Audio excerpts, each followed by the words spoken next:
Okay. I'll call the meeting to order. Thank you, everybody, for your indulgence and your patience. I believe, Jamie, we've got the technical issues already cleared for us. We're an intelligent community. We were able to fix that in ready order. So thanks, staff. And I said, thanks for your indulgence. Well, we waited on that. If you could, before we proceed, I'll ask if you can rise and we'll take a moment of reflection.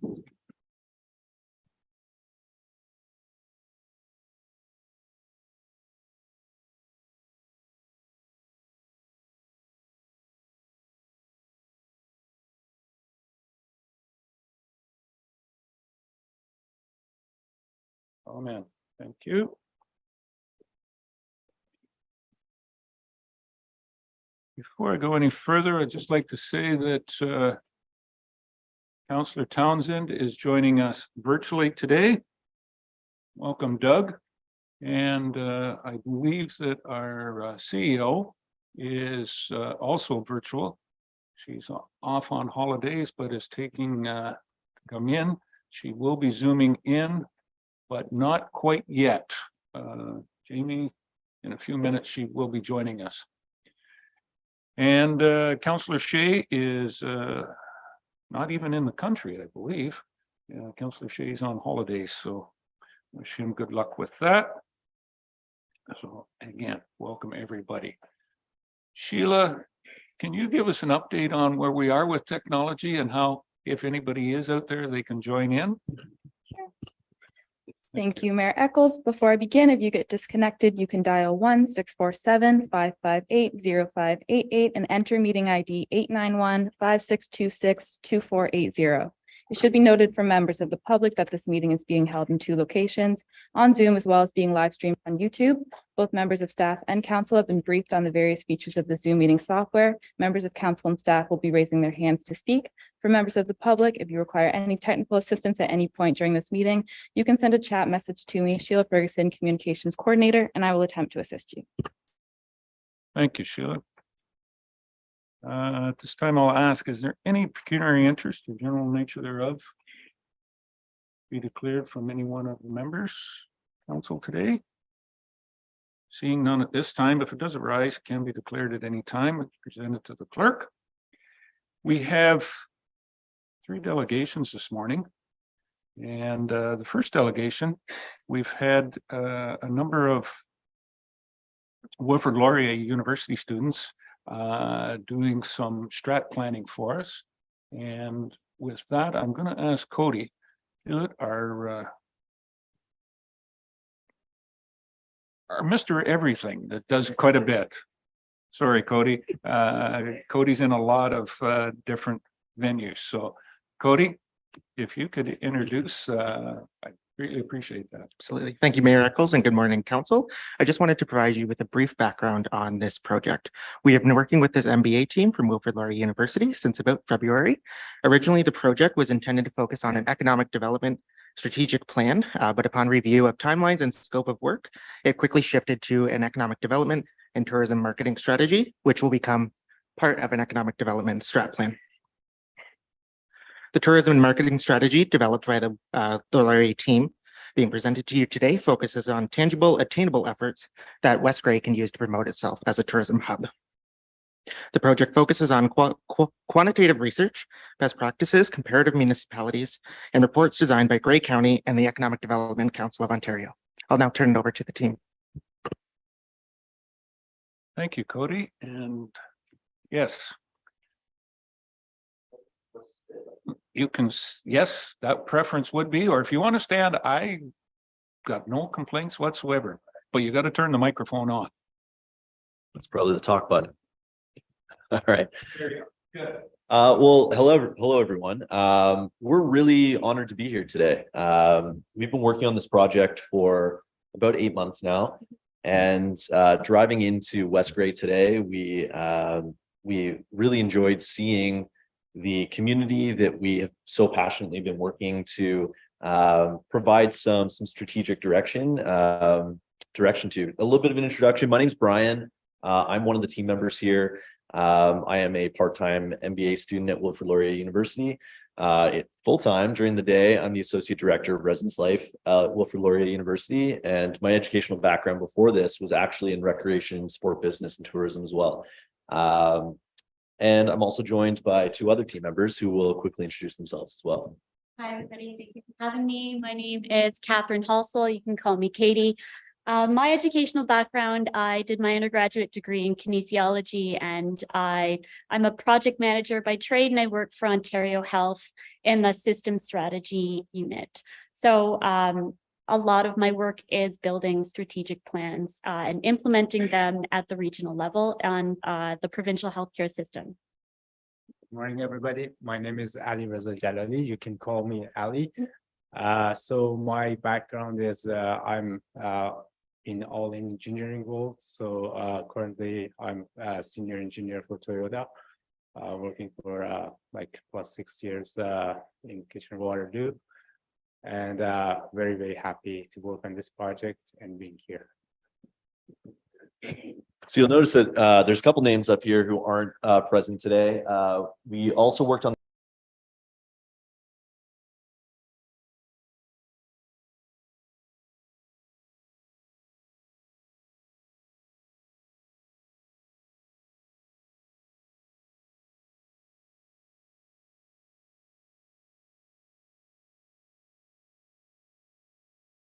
development strategic plan. And when looking into what entails an economic strategic plan, one of the pieces that really stood out was a thriving tourism community. So we pivoted slightly to focus on the step one of a multi-step process to overall comprehensive economic development by prioritizing the tourism development right now. The goal right now is to create tourism as a pillar of the community and create actionable, measurable goals that are attainable for the community to operationalize and reap the benefits of in the end. Next slide, please. So overall, the vision is, how do we create a tourism hub within West Grey? Driving in today, it's clear that the natural environment here is a strength of the community. It's definitely a piece that is a huge asset. And how can we utilize the assets that are here to encourage people from all over Ontario and the world to visit West Grey? Ultimately, we want to grow a strategy for tourism development that will lead to future economic development in other industries and contribute to overall growth and development. Next slide, please. Okay, so in building this plan, one of the main things we needed to make sure of is that, does the municipality of West Grey as an organization have the organizational structure to implement the plan that we're designing? And so early on, this was the first thing that we did. We looked at the organizational structure, and then we aligned it to some research that we found to see, do you have the right people to do the job? And for sure you do. So in looking at the organizational structure and working with Cody and Laura throughout this process, we were able to quickly align different administrative roles within the org structure to 3-tier of a work plan. So in 3 different groups, group 1 would focus on core processes, and that would be to implement the work plan on a weekly basis and make sure that the initiatives that we're recommending are being monitored very closely. And so that would include your CAO, the Community Services Administrator, Corporate and Community Initiatives Officer, and Communications Coordinator. It can include more people, but we just wanted to make sure that you had at least the minimum roles to do this job. So group 2, they would meet more on a monthly basis, and that would include more of the what looks to be the planning manager, the director of finance, and the infrastructure development director. Group 3 would meet as needed, and that would be the director and legislative services clerk. There's a lot of L's in that one. And then the manager of public works. And then we understand that there are a surplus of different roles that could also work on this plan. And we put them in another category. So those would be directors or second in command to fill roles as needed. So that's what we would suggest moving forward with the plan that we are recommending for the municipality of West Gray, how to actually implement the work. And we would suggest you meet on a weekly, a monthly, and an as-needed basis and monitor them very closely as they are aligned to the key performance indicators that we would be suggesting. Can you go to the next slide, please? So when we developed the plan, and as I just mentioned too, is I do have some experience in developing strat plans. We took a multifaceted approach, I guess, and we looked at personas and traveler types. Now, we in our MBA program, we've learned a lot about the value of personas and how you want to see your organization in the future. You also want to start with what personas are the ideal tourist type. So in the strat plan that we've developed, it's developed under an ecotourism model for the obvious reasons based on your town's assets. Under that model, you'll see personas and traveler types. They would be the escapists, the learners, the familiarity seekers, and the enthusiastic indulgers. So we put all of those personas into all of the recommendations that we are suggesting. I speak of these recommendations under the assumption that you've seen them, but if you haven't, we have one example at the end to talk about in that regard.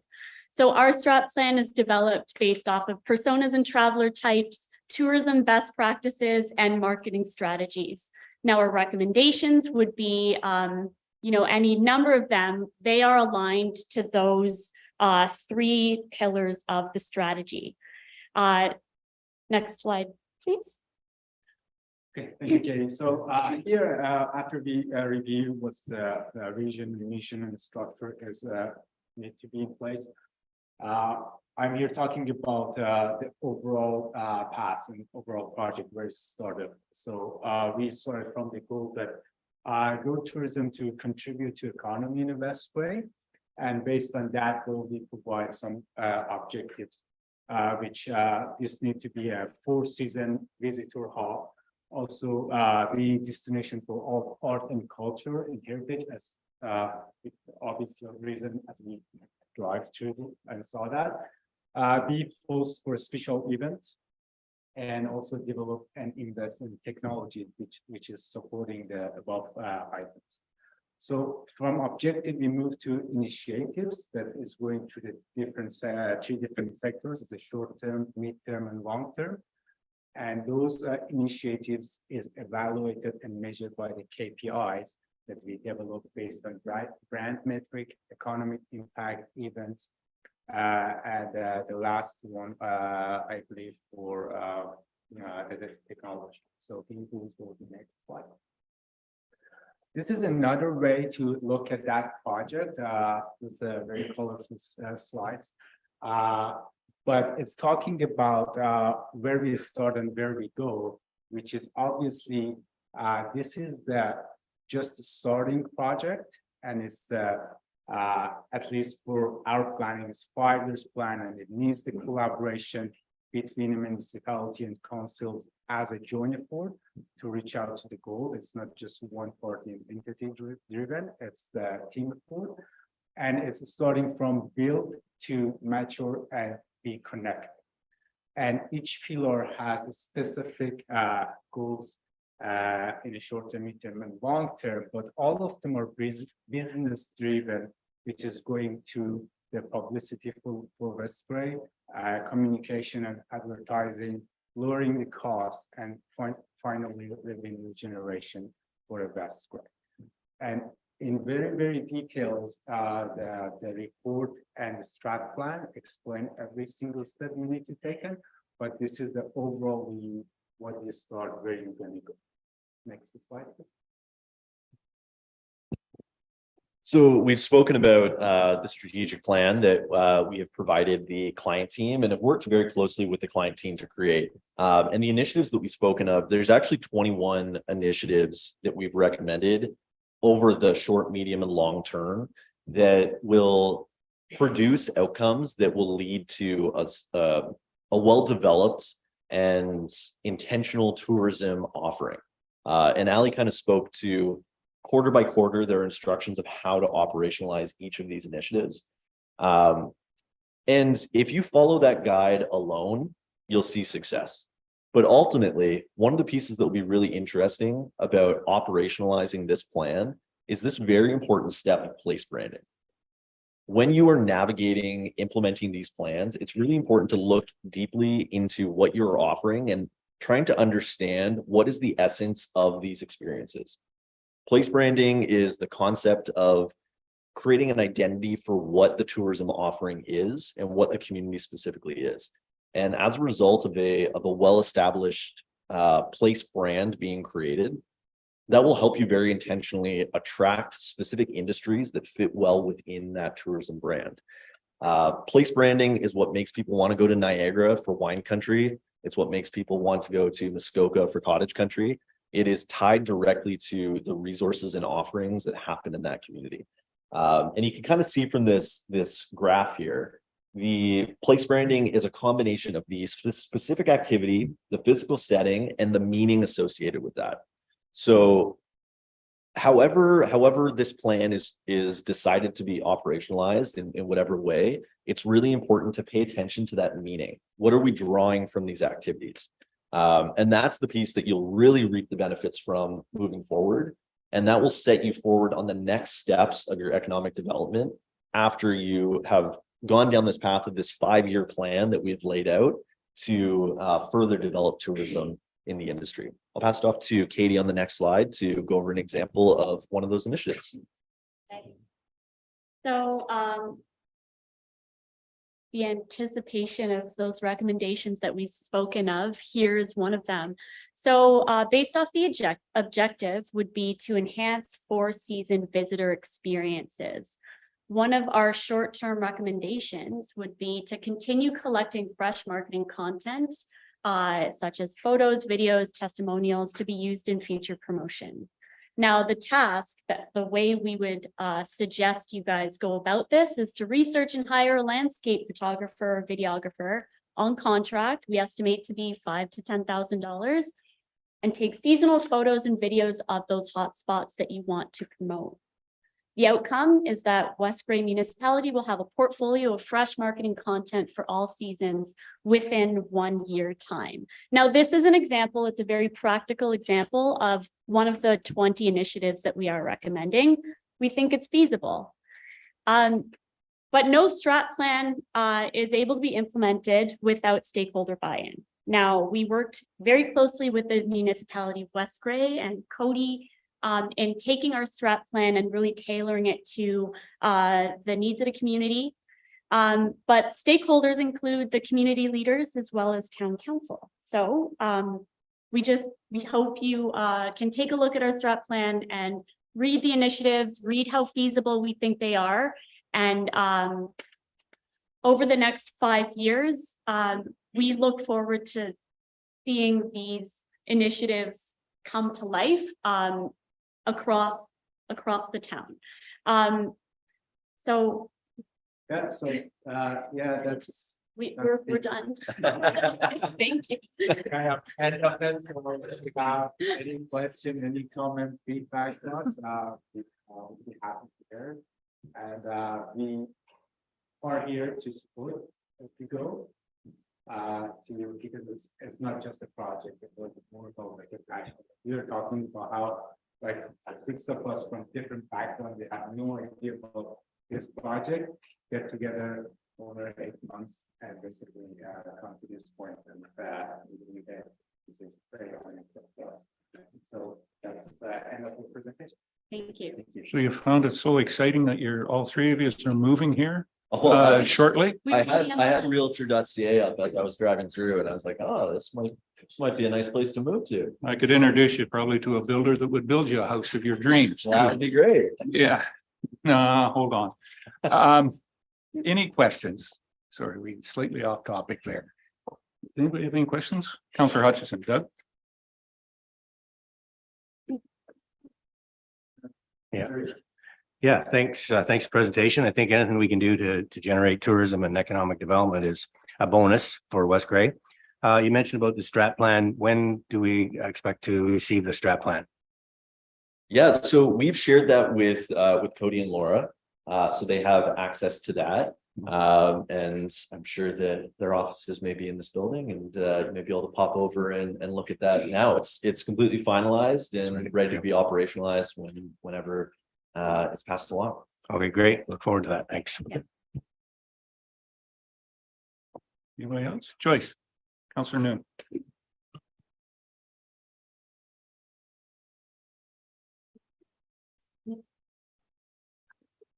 Thank you for your presentation.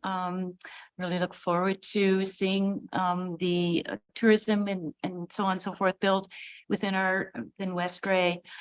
Just for clarification, you referenced town. I take it town maybe meaning West Gray in general. I didn't mean to say town. Okay, just because yes, we have 4 urban centers plus our beautiful rural country, lots of farming industry and so on and so forth.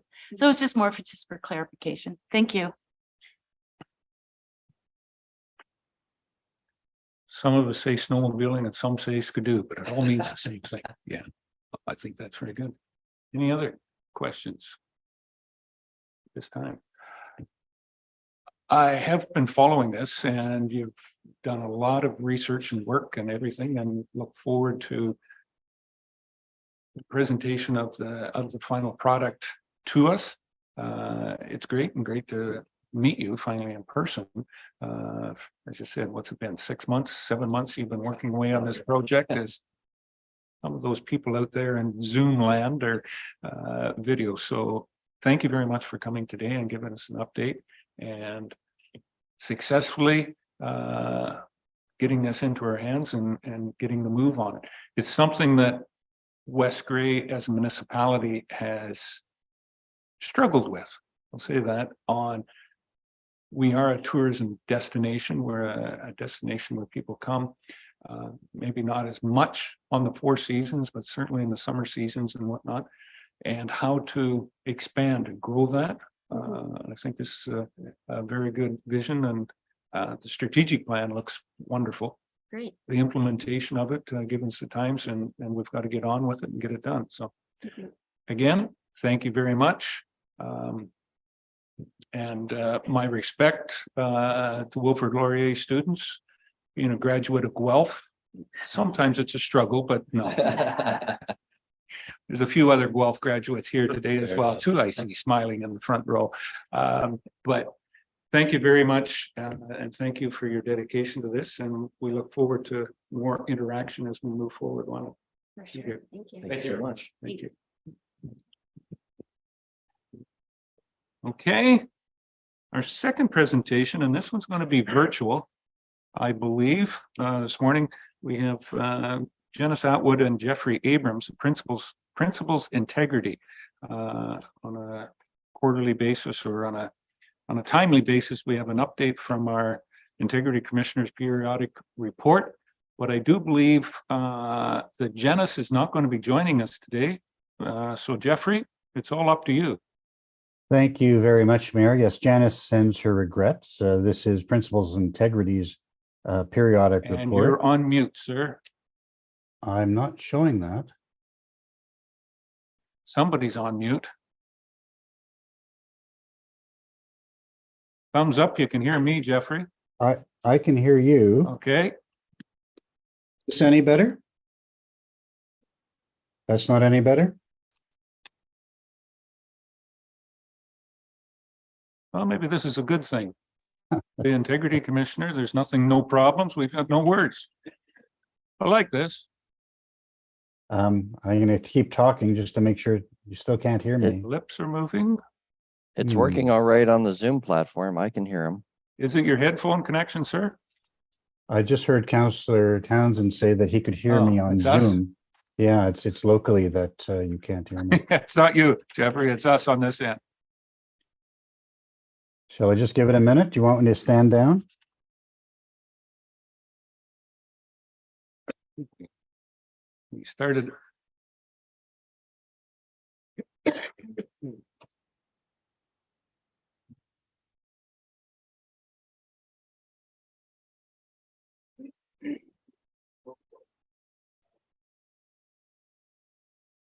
Okay. So I think we've got it slightly figured out. Can you hear me now? We can't. Go You ahead. can. All right. Because otherwise I was going to get into the car and pop up to join you. Just give me 2 hours to do that. This is an annual report, but we call it a periodic report because it is certainly for a period of time longer than a year. It covers a period of time from June of 2021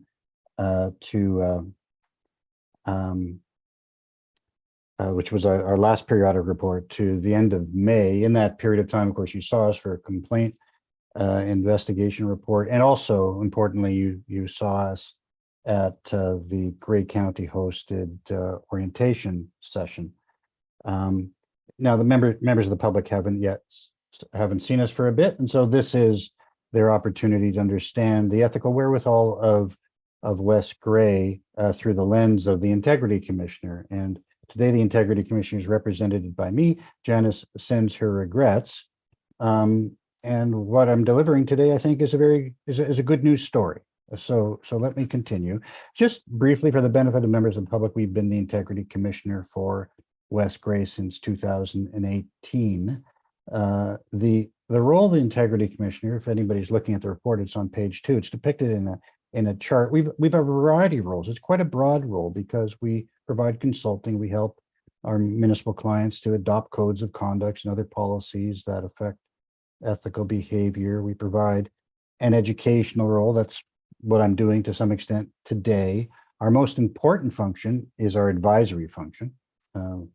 You recall that when we provide advice in writing, the advice is binding. It's binding on us. In other words, nobody can then later complain about a member of council who is following the advice of their Integrity Commissioner. So it's entirely protective and bulletproofing. That's why advice is so important.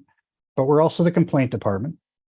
People who believe or assert that there's been a breach of the Code of Conduct, a Municipal Conflict of Interest Act, can reach out to a municipality's Integrity Commissioner for a review, maybe some problem solvings, and ultimately, if that can't be accomplished, a full investigation, possibly a report in public to council. All of this, of course, is not in the abstract. It's all intended to increase the trust, respect, and engagement that your constituents have with council. And we think it's important that they have confidence that council is operating with integrity. And as I said, this is a good news story today. Our work, it's important to understand, is confidential. And so you won't hear me go through details of any advice requests, the evidence you might have picked up in an investigation. It's by statute confidential. That's a good thing because it enables people to reach out to us, whether for advice or in a complaint, with the confidence that not everything is going to be made public and put on the public stage. On your behalf, during the period covered by the report, we've, of course, participated in the Grey County orientation session for all Grey County municipalities. I know you saw the presentation, you heard the questions asked and answers. Some of you even were posing those questions. So that was a very good session, we felt, notwithstanding the fact that it was in a large room with a lot of people in attendance. We provide advice, our most important function. As I say, it's binding advice. During the period covered by this report, we responded to 18 requests for advice. Now, those, for the most part, I think almost entirely, maybe with the exception of one, fell within the first part of the period covered by this report. In fact, that was last term. So this is still a relatively young term, and maybe that council education and training session was that effective, but we haven't had recent requests for advice. Whether that's meaningful or not, I can't say.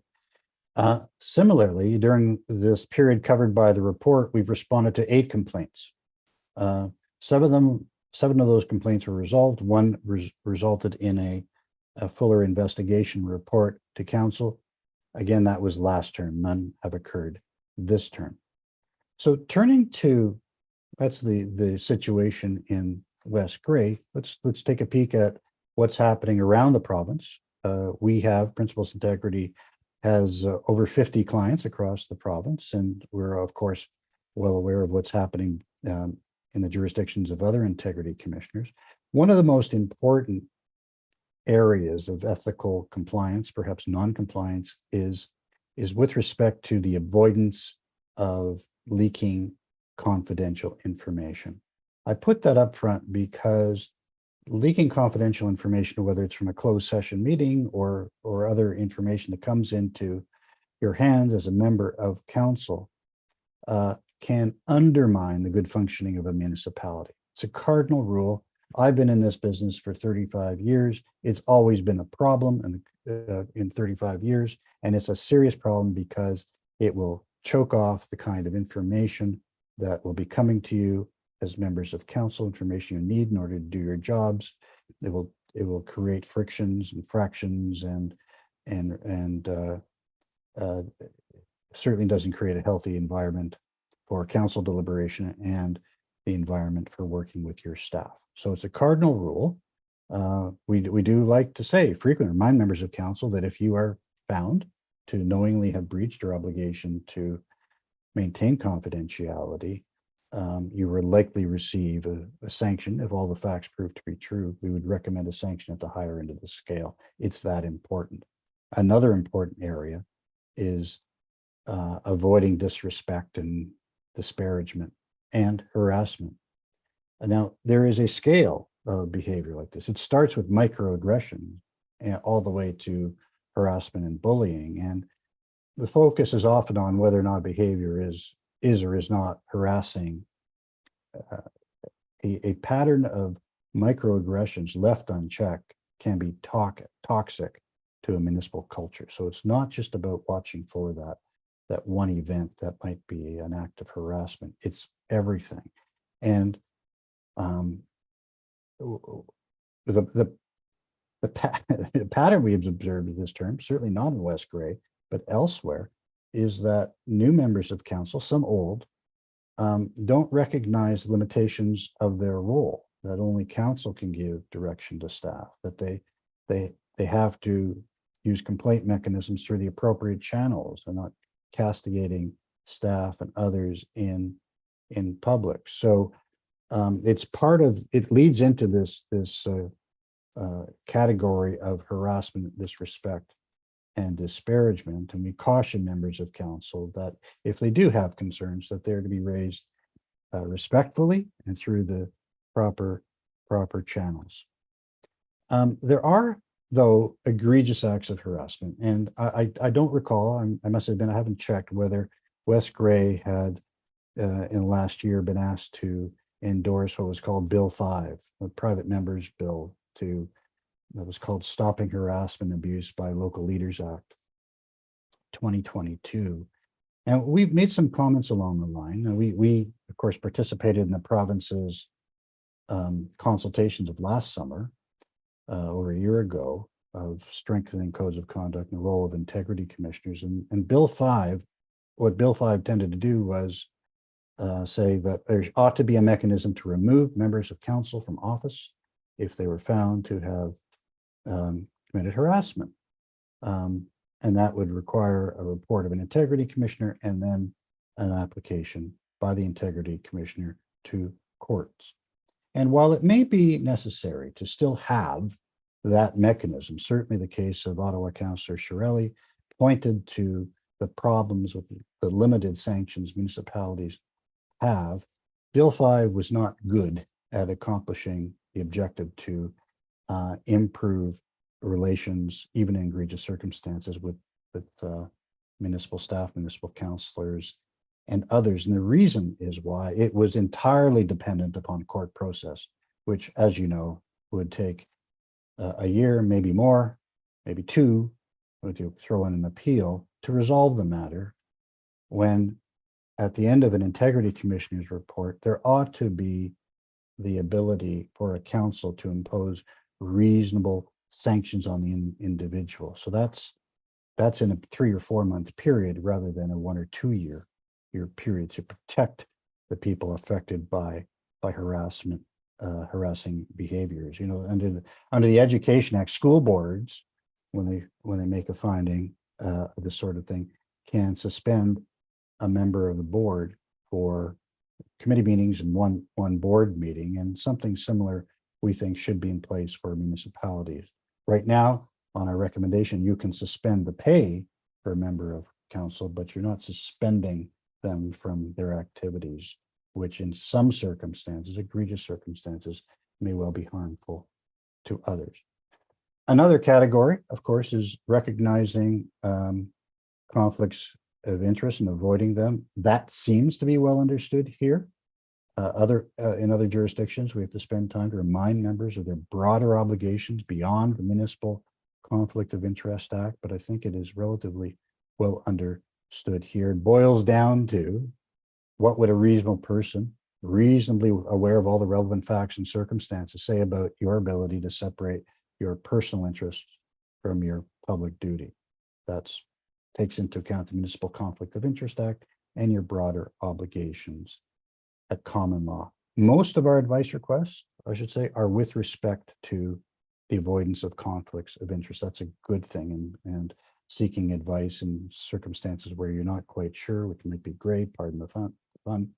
It's worthwhile to reach out to us for a bit of advice in those circumstances. So, Mr. Mayor, it's not easy. Your role is not easy. We're there to support you, to try to, and we're there to give confidence to members of the West Grey constituency that you do, from our perspective, meet your ethical standards. We congratulate council for its objectives in taking the matter seriously. And we also wish to thank staff for their work in assisting us from time to time as it's needed. So as I say, from our perspective, this is a good news story. That's the end of the presentation, Mr. Mayor. If you have any questions, I'm happy to answer them. Well, thank you very much, Jeffrey. Yeah, and I'll ask, is there any questions from any council members? Deputy Mayor Hutchison, Tom? Thank you, Mayor Eccles, and thank you, Mr. Abram, for your presentation this morning. I think I remember back when we had your presentation at the county, and I think this time around, I think it was everybody understood clearly what the roles of council were, and I think that's the success of where we are now. I think the clear understanding, and I also want to just again speak to the public that this is also their tool for making sure that council is in check, and we are we're following what we're supposed to be governed by, and that's the rules of council of what we're supposed to be doing for the public. So thank you very much for your presentation. Again, I think the presentation at the county, I think I've talked to a lot of county councilors throughout the county, and I think a lot of them took a lot of value out of that. Thank you. Thank you. Thank you very much. Anyone else?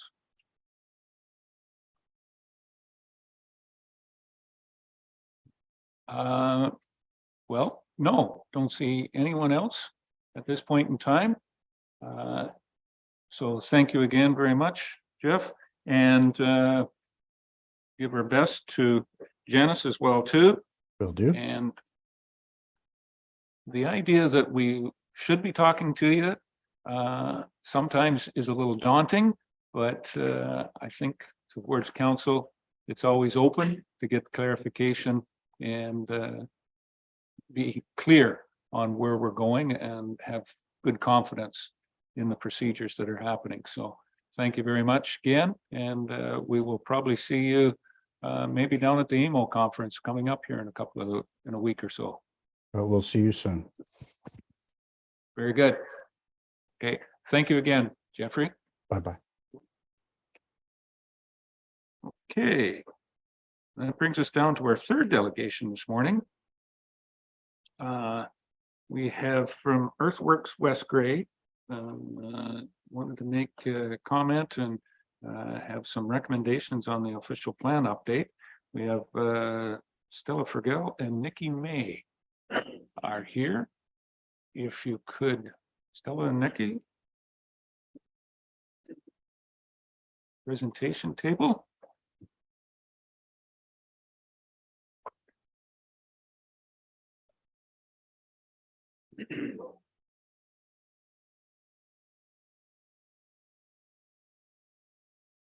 Gray button. No, it's on, just touch. Now it's off. Now you've hit the side button, so it's off. Dana, can you? Yep, now hit that button There we and go. away you go. There we are. Oh, Okay. All we right. have success. Welcome this morning, ladies. Thank you very much. The floor is yours. Thank Please. you.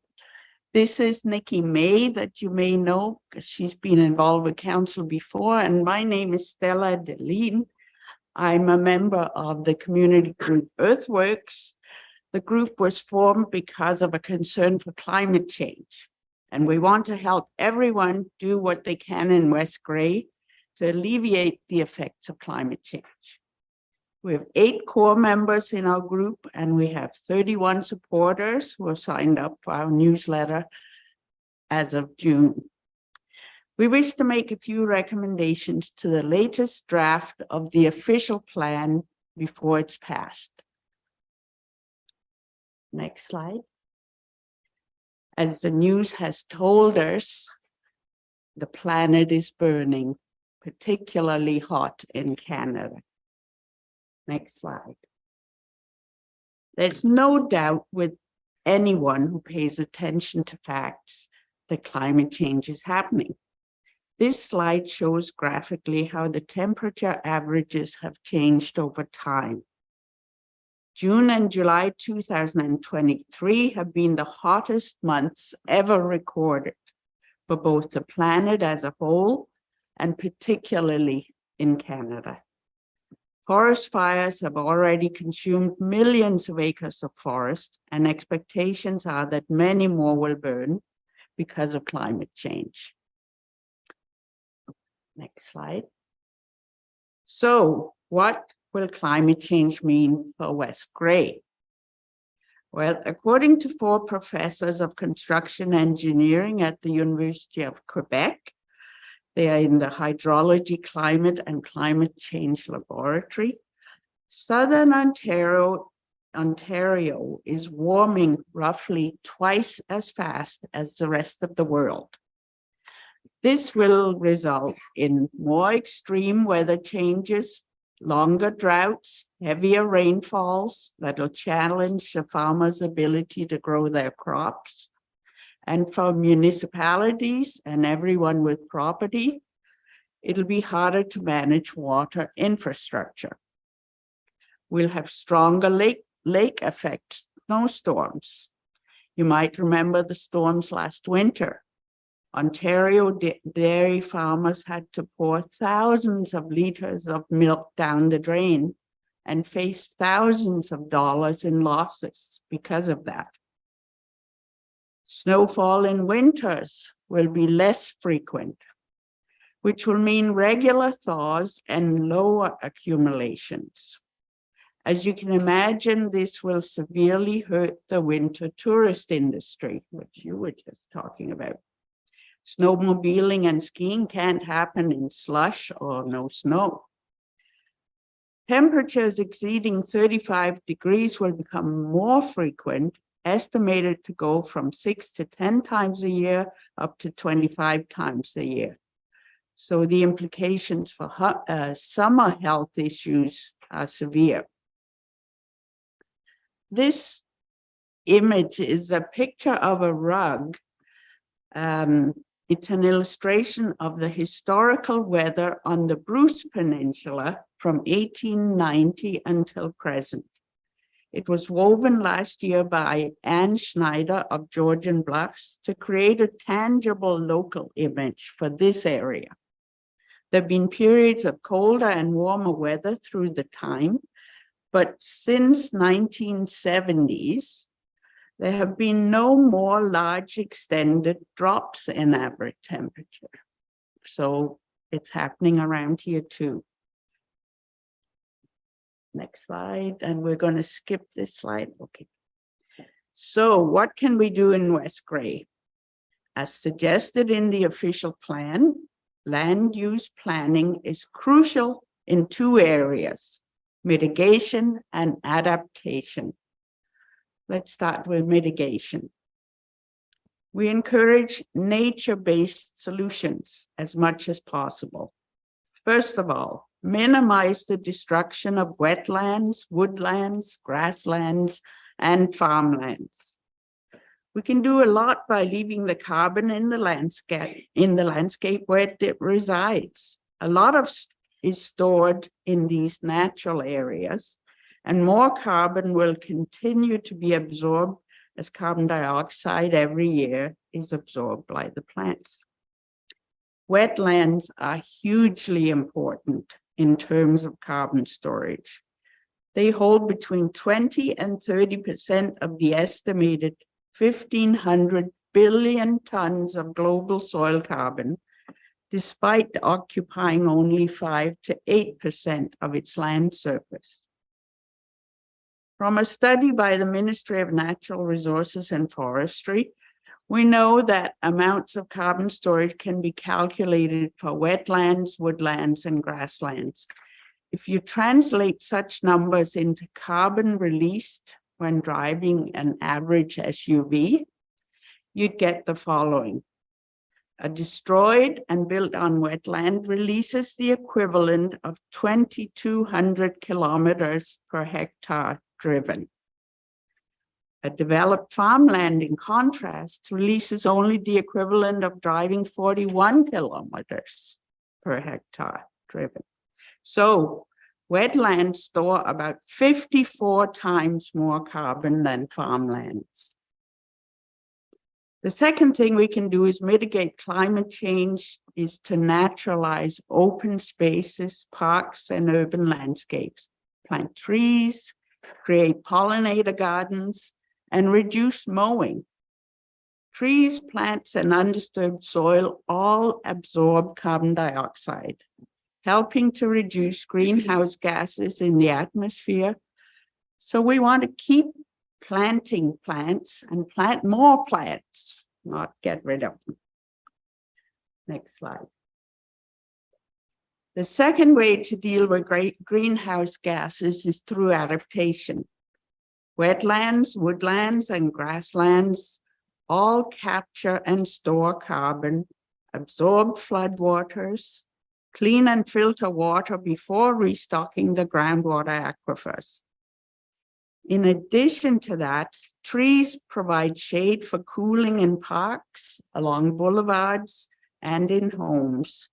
Shading saves money and reduces the need for air conditioning and the use of power. In addition to carbon storage and sequestration, these natural assets are estimated to be worth, in dollar terms, $17,000 per hectare for wetlands, $4,500 for forests, $1,700 per hectare for pasture, and $13,000 to $55,000 per hectare for rivers and open waters. Protecting and enhancing natural assets is also a way for West Gray to support the first two actions of the Gray County Climate Change Action Plan. It's called Going Green in Gray. These actions will go a long way towards reducing the greenhouse gas emissions that Gray County is aiming for. Next slide. The latest draft of the January 2023 official plan included two new sections on climate change and on natural systems. That was a good start. However, we would ask that policies protecting natural assets, such as woodlands and wetlands, are incorporated directly into sections on growth and development of Durham and Newstead. Council develop and pass bylaws that explicitly protect natural assets in new and infill developments, and also the same for densification and walkable communities. We want policies and bylaws to promote such communities, and it should be incorporated into appropriate sections of the plan. We noted that the last line in the climate change section says, policies addressing climate change will be found in other areas of this plan, including section C1, and yet they are not. Next slide. More specifically, we have these recommendations. Under general goals, add a goal aimed at preserving and enhancing existing natural assets for the purposes of mitigating and adapting to climate change. In section E, add or rewrite policies so that natural assets such as existing wetlands and woodlands are explicitly protected and incorporated into infill and new developments within the proposed urban boundaries. And finally, in section E2, add policies to encourage affordable, mixed-use, and walkable communities. For example, in E26, make a point that medium and high-density development should be encouraged near shopping and commercial areas for walking to stores and to work. A medium-rise apartment building can offer a lot of affordable housing in an empty lot in town and save on car use. That's the end of our presentation. Thank you for listening. And we can go to the next slide. Any questions? Thank you very much, Stella and Nikki. Any questions? Members of council. I'm not going to take any from the audience at this time. Any questions? No? Thank you very much. As you are very well aware, the official plan hasn't been adopted as yet, so we're still ahead of the game here. And I'm sure that staff will take note before it does come back of how to enhance it. And the idea of having it right the first time will not happen. I'm too much of a realist to know that, but there will be certainly places in there where we can, as it comes forward, where things are identified, to adapt and move it to keeping it a living document and moving it along to make sure we are in compliance with our goals. And I certainly endorse that about climate and trying to get our minds around what little parts we can do. But as I say, there's just one straw that breaks the camel's back. So maybe we have that one straw here to put us forward.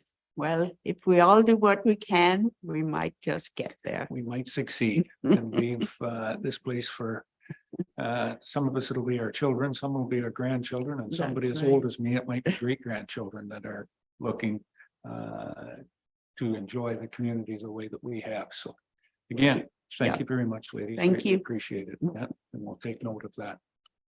Okay. That's it for delegations, Jamie. Very good.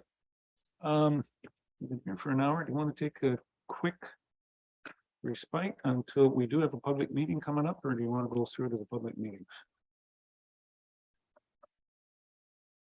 One, it's up to me, and two, it's quick break. So I guess quick break goes, we'll take 5 minutes, please. We're going to be back at 10 after 10 for our public meeting.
Test, test, test, test.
Okay.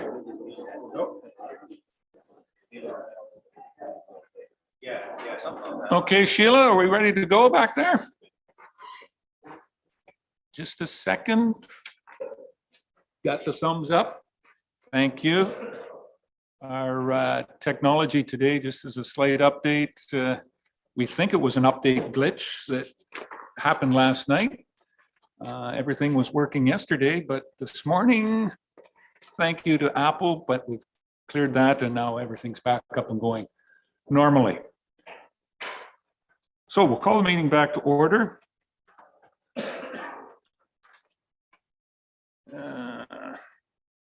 And I need a mover and a seconder to say that we will adjourn or recess, sorry. The word is recess for the purpose of proceeding into a public meeting pursuant to Section 34 of the Planning Act to review a proposed amendment to the West Gray zoning bylaw number 37206.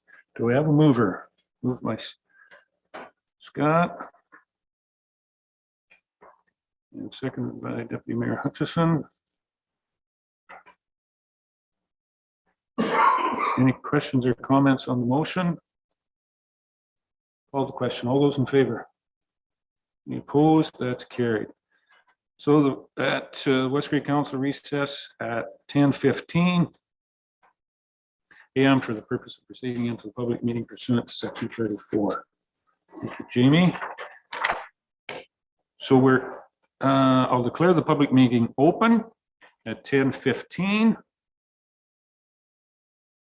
And I have a couple of, I'd like to remind everyone that the purpose of this public meeting is to receive input from the public. Every person who attends a statutory public meeting is required under the Planning Act shall be given an opportunity to make representation in respect to the proposed bylaw. All submission materials for this application are available at the West Gray Municipal Office during regular business hours.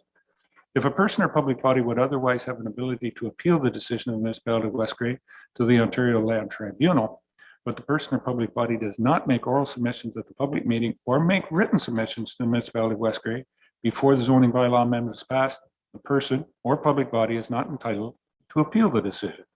If a person or public body does not make oral submissions at a public meeting or make written submissions to the municipality of West Grey before the zoning bylaw amendment is passed, the person or public body may not be added as a party to the hearing of an appeal before the Ontario Land Tribunal unless, in the opinion of the tribunal, there are reasonable grounds to do so. And with that, I will ask our clerk to, oh, sorry. We'll ask our clerk to do something after I ask this question. Is there any declaration of pecuniary interest on this point? No? Then we will proceed. Comments from the clerk. Oh. Trying to move this along.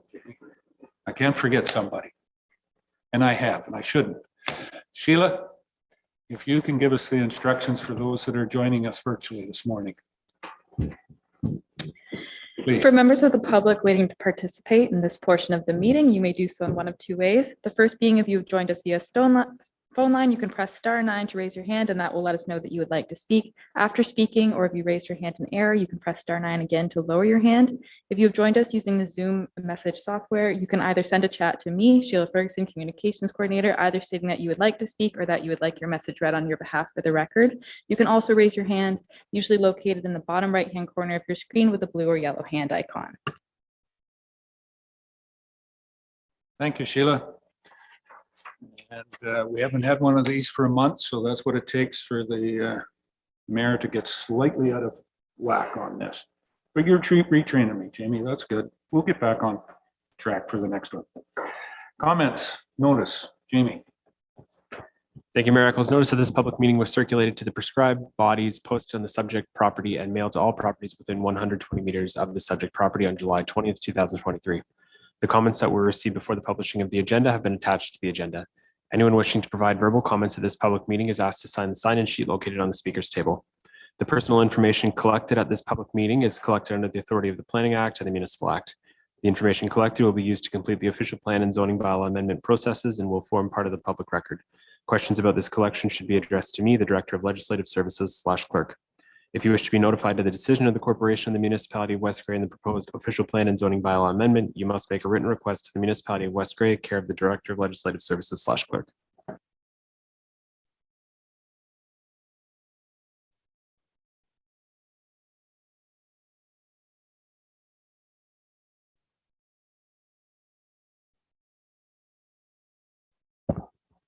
We have Stephanie from the Grey County Planning doing the presentation. Presentation from that aspect of it.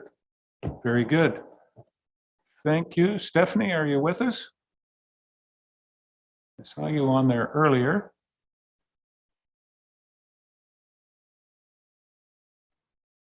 Hi, can council hear me? I certainly can. We can't see you, but we can hear you, and that's the most important part. Steph. Yeah, I don't want to be a bit awkward here, but the host canceled my video. So, yes, super. I'm not the you. host. Don't be blaming me. Yeah. We have had a few little technical problems, but you're live with us, Steph. So super. Proceed. I'm just going back to the slides here. Yeah, also happy to be here and assist West Grey through processing these planning applications. So we have, the municipality of West Grey public meetings. Go to the next slide, please. I don't think I have access to, yes, okay, super. So we're dealing with official plan amendment 15 and zoning 0123. So it's with respect to the consultants are Cobide Engineering, and the development team is DJ Land Developments. So the one property in question, or not question, but the subject property today is 419 Park Street West in Durham. The proposed official plan amendment would change the land use designation from future development to residential. And under the county's official plan, just for awareness, it is under the primary settlement area. The purpose of the zoning bylaw amendment is to change the zone symbol on the subject lands from future development to residential with exception. And the effect of which will permit the construction of a 5-unit townhouse and reduce the front yard setback to 6 meters and reduce the rear yard setback to 5.2 meters. So the next slide, we have just an image here of the subject lands of 419 Park Street. And the buildings on site have currently been removed. So we go to the next slide. And we have, just a draft schedule of the bylaw here. So we go to the next slide, please. And just to provide further context of where this property lies and how it is currently zoned as future development and Schedule A of the Municipality of West Grey official plan. So next slide, please. And next slide.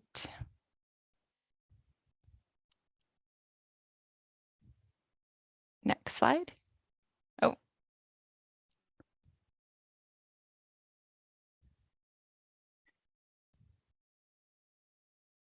Is that the end of the presentation?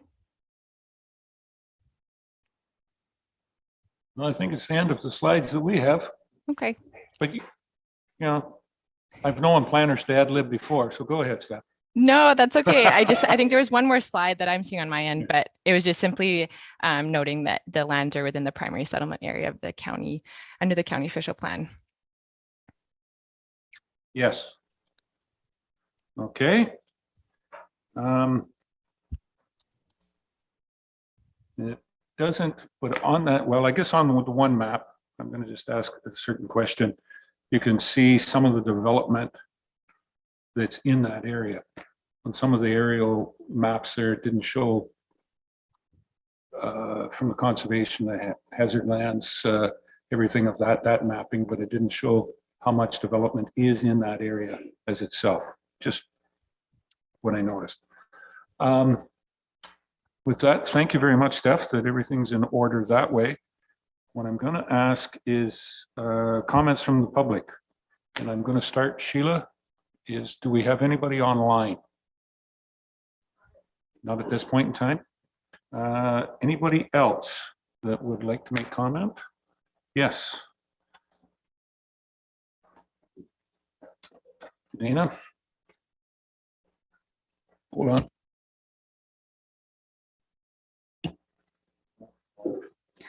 Good morning, Council. I may look vaguely familiar to some of you.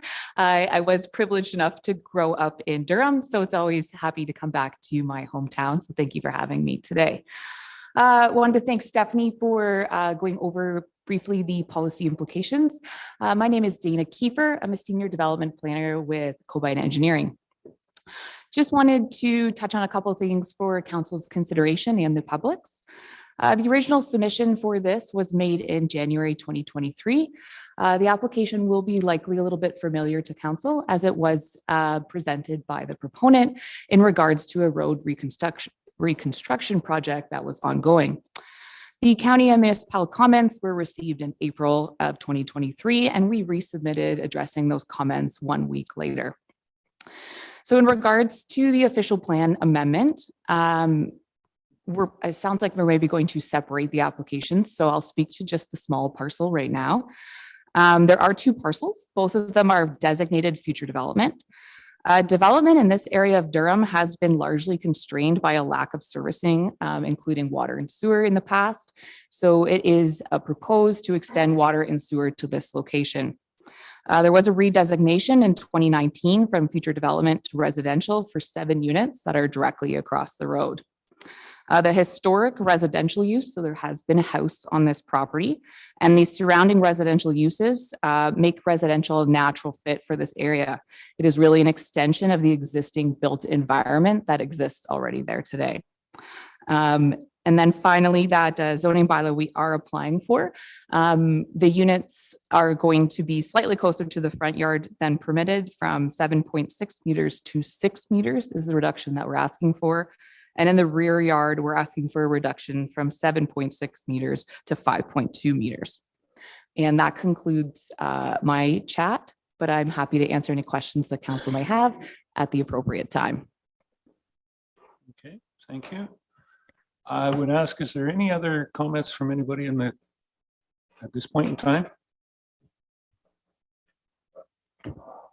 Jay?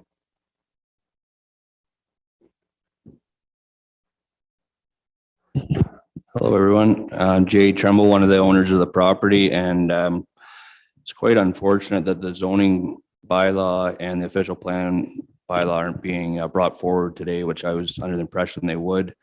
I'd just like to ask why are those not being brought forward today, being the project's already behind by a couple months? Anyone can answer that, please? I'm happy to. Steph, go ahead. Yeah, so thanks for the question. Just in the transition here, where county staff were beginning to be involved in the processing of this application was in late July.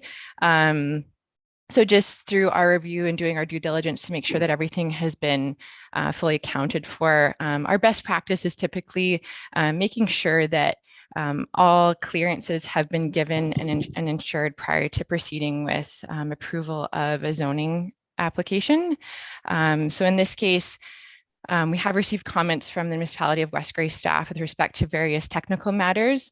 I do want to say that I don't have the technical expertise to speak to some of the specifics around drainage, stormwater management, and there was some discussion around whether or not there is a staff member with an engineering background or certification that can provide that at the municipal level. So those were elements that were addressed through comment with the consultant. And as mentioned, yeah, it's simply best practice. So myself as a planner, I'm not in a position right now to recommend approval, just given some of the technical pieces. And certainly with the consultant, I do want to mention we have had a lot of updates received in the last couple of weeks with respect to some of those matters. And I greatly appreciate that. So it's just simply from my position, I play the role of having to look out for all the matters of the municipality in this case, and making sure that we aren't moving ahead with something that could potentially cause any sort of liability or legal concerns in the future. And so as mentioned, it's just simply that we haven't received clearance from an engineer on staff for some of those drainage, stormwater management pieces. So that's the position and role that I play. And so it's with respect to the planning matters, there have been no major issues raised from that perspective. And yeah, I do understand, and I appreciate the concern and around the timing and processing of this file. I unfortunately wasn't part of the initial intake of it back in January. But yeah, we are certainly looking to work with the team going forward. And I do understand there have been some discussions internally on how to proceed with that. So that's from a planning perspective where my position is, and yeah, certainly trying to work with the team given the time constraints that we've been have been presented with processing this file. Thank you. Okay. Yeah. Anyone else? Yep. Burnside, Travis. Good afternoon, Council. Thank you. I guess my name is Travis Burnside with Cobite Engineering. We're the engineer on the file. So we've been working with the municipality and the county to go over some of the servicing aspects. So just to build on a little bit of what Dana brought forward.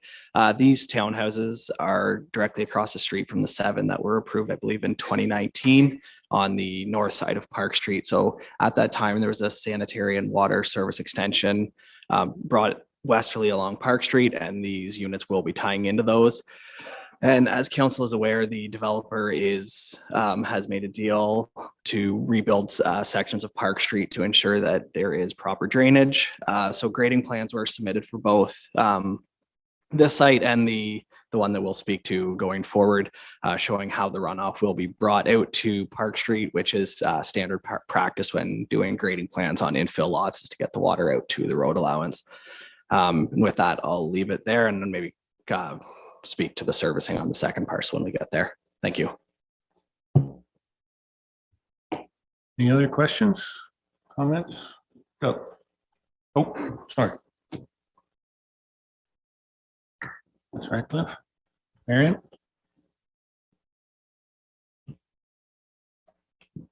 Hello, for the record, it's Marion Radcliffe.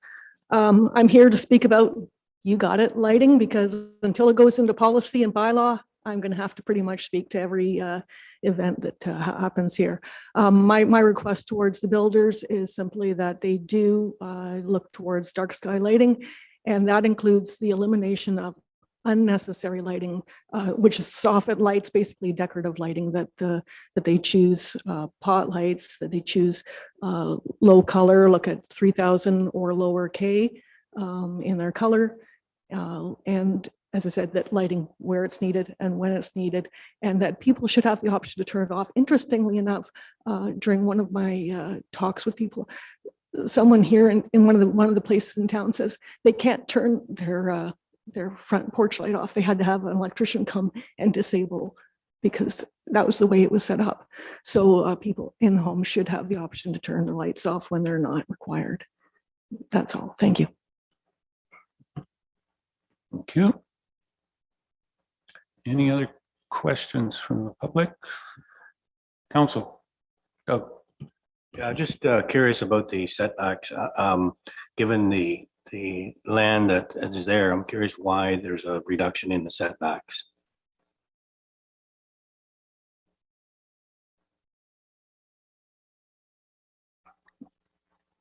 I'm wondering if the development team can speak to this. I think maybe, yeah, Dana. Yeah.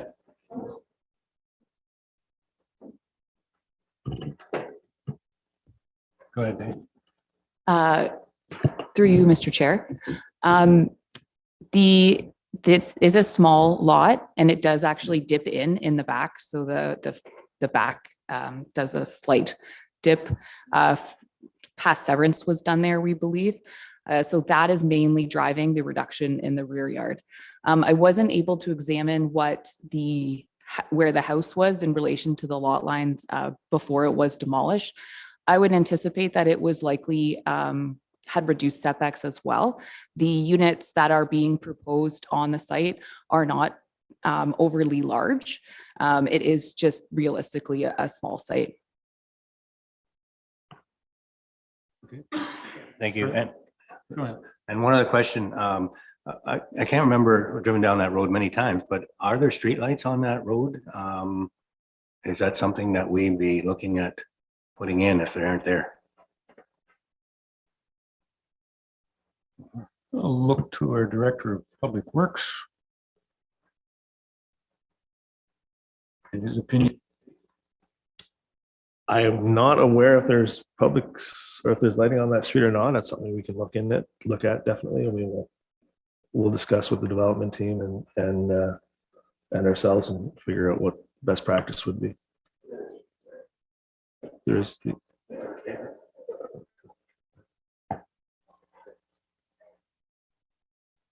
streetlights all the way to the landfill? I don't believe so. It's to the 7th unit, but I don't believe they're gonna.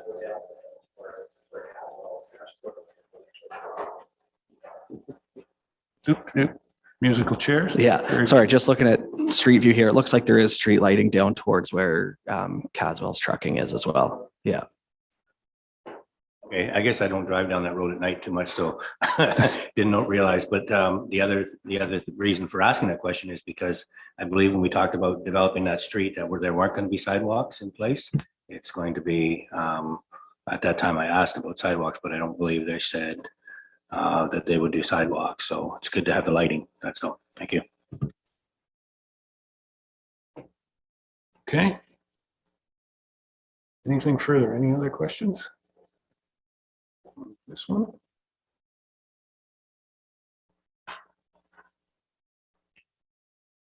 There was a question brought up about the zoning and the official plan. With that going forward, what would be the timeline where we could have, is it possible to have both of those in front of council for a decision on it?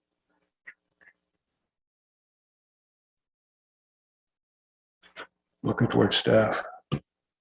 Through you, your worship, the next available meeting on schedule would be September 5th, and we would have the bylaws and the report. Our intent is to have all the information at the September 5th meeting. Okay, that's good. Thank you. If there's no further questions, nothing from the public, then I'll declare this public meeting closed at 10:37.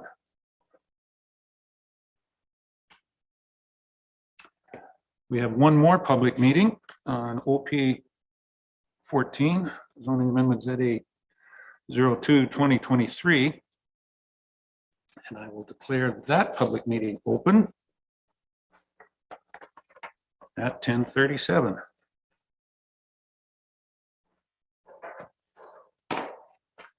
And I have a couple of delegated announcements to make.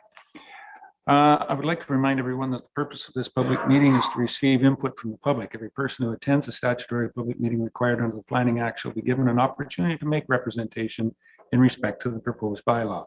All submission materials for this application are available at the West Grey Municipal Office during regular business hours. If a person or a public body would otherwise have an ability to appeal the decision of the municipality of West Grey to the Ontario Land Tribunal, but the person or public body does not make oral submissions at the public meeting or make written submissions to the municipality of West Grey before the zoning bylaw amendment is passed, the person or public body is not entitled to appeal the decision. If a person or a public body does not make oral submissions at the public meeting or make written submissions to the municipality of West Grey before the zoning bylaw amendment is passed, the person or public body may not be added as a party to the hearing of an appeal before the Ontario Land Tribunal, unless, in the opinion of the tribunal, there are reasonable grounds to do so. And with that,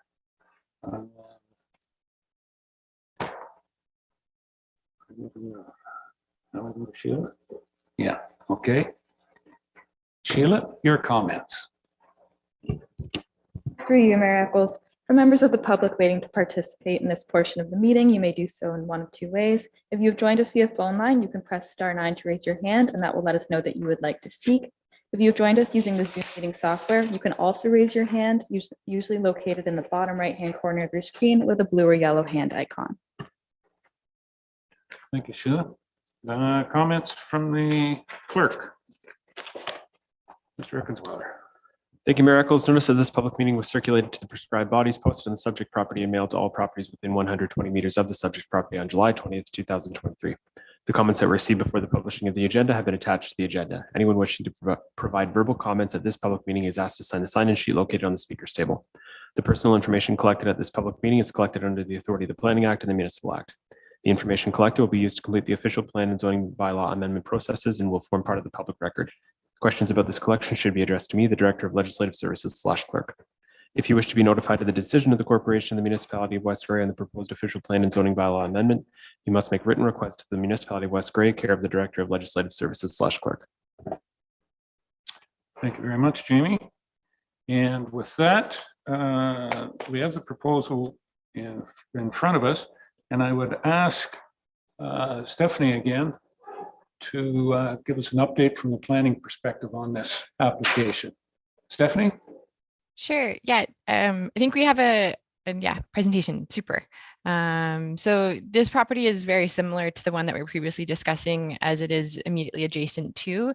It currently doesn't have a civic address assigned to it, but yeah, very similar in terms of the application types that we're looking at today. So it is the land under the official plan. It's currently designated future development, and it's required to be designated residential to accommodate development of this nature. The purpose of the zoning bylaw amendment is to change the zone symbol on the subject lands from, again, future development to to residential.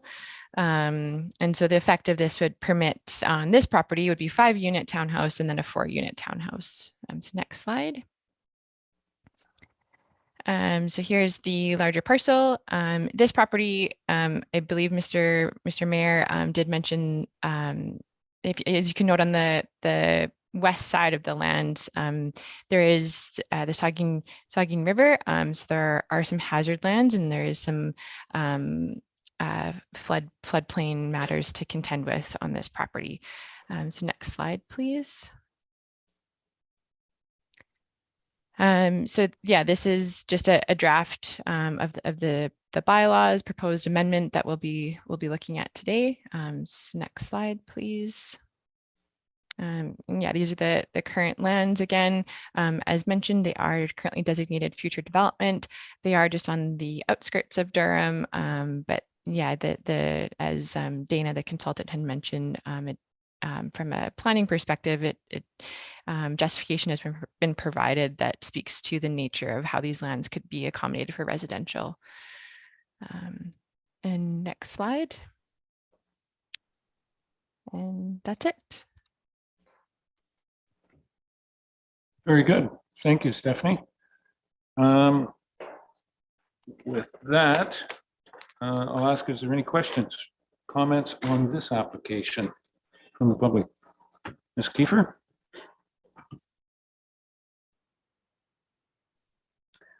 Hi again, Council. This, as Stephanie mentioned, the lands are directly adjacent to each other. So the planning issues that are between the two are fairly similar. So I'm not going to rehash all my other old good stuff. But I did want to make the comment that the lands are not actually hazard. They are located in the flood fringe. And we have been working with the SVCA to obtain pre-approval to build there. So things like floodproofing and structural engineering might be required depending on how the site is graded, but the applicant is well aware of that and can make a development work there. I did want to also highlight that the official plan amendment, we are proposing to redesignate the entire property from future development to residential. It is likely that in the future, the back portion of those lands will be developed by the proponent, although not going forward at this moment. It does make sense to include it in the amendment at this time. The zoning bylaw amendment, which will be coming before you, is only going to apply to the front portion of the lands which we are proposing to develop at this time. So what that means is there will be a future zoning bylaw amendment at the time the development on the rear lands proceeds that will come before council for your approval. But I did just want to highlight that slight difference on this file and how we're approaching the development. Happy to answer any of council's questions at the appropriate time. Thank you, Dana. Any questions, comments from the audience on this one? Could you go to, no, could you go to the mic and, yeah, yeah.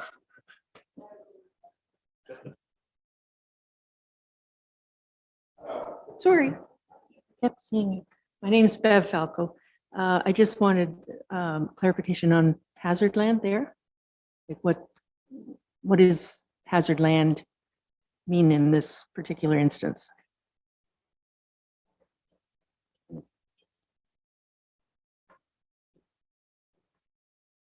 Through you, Mr. Mayor, if I'm okay to answer that one. I did make the distinction, it's not hazard land. So there are no natural features or rivers or anything that are triggering that amendment.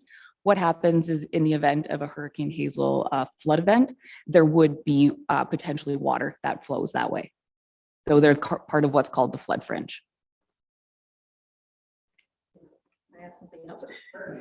Is it partially a wetland there? Through you, Mr. Mayor, no.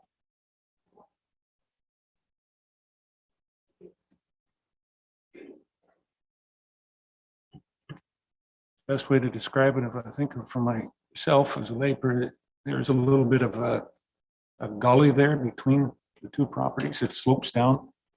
And yeah, I think of what Dana said. Something coming from the south that would be an overflow from the lands off of Douglas Street if there was an accumulation of water at Camp Creek. I haven't seen it, but I wasn't around for Hurricane Hazel, so I'm not going to say, yeah.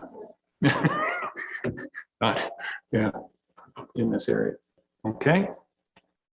Any other questions or comments? Marion.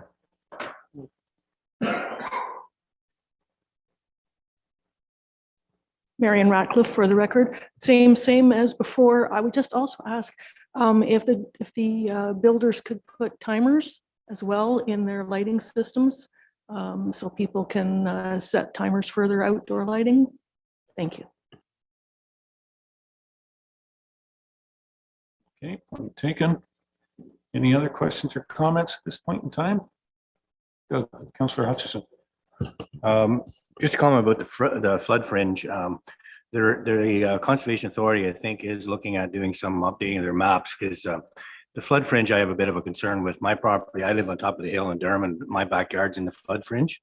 So if it floods up there, there's going to be a lot of land flooded by the time it gets to me. So they are looking at doing some adapting because it is a bit outdated.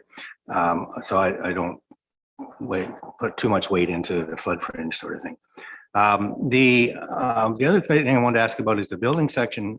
The building department has commented about the grinder pumps and the concern with grinder pumps. And then at one point, I think, I don't know, it was in this application or the previous one about putting in a lift station. And so I'm sort of curious about, I'll have to come down to the grading and how that works. And the fortunate part is the applicant is also doing the road. So hopefully they can make everything work. So what's that going to look like in terms of the future? Just to answer that question. Through you, Mr. Mayor. So it will be an extension of this system that was installed on Park Street as part of the servicing on the north side. So those are on grinder pumps, those units, just due to the elevation of the trail crossing, you can't get gravity services based on where the gravity sewer is. So a low pressure system was extended out and grinder pumps used on those. From a municipal standpoint, the advantage is the grinder pumps are privately owned by the homeowner. So the municipality is not taking on that long-term operations, maintenance, and liability of the lift station if a centralized lift station was used. The issue with a centralized lift station in this instance is the force main's already there for the units on the north side for those 7, but also just the grading, the natural grade splits both ways between the site we're currently talking about and the one we previously talked about. So you would actually end up with 2 different systems just based on the lie of the land there. So the reasoning for going with the lift stations or the grinder pumps at each property is based on the existing infrastructure that's already there, and then also trying to avoid the municipality having to take on additional long-term operation maintenance costs of 2 different stations.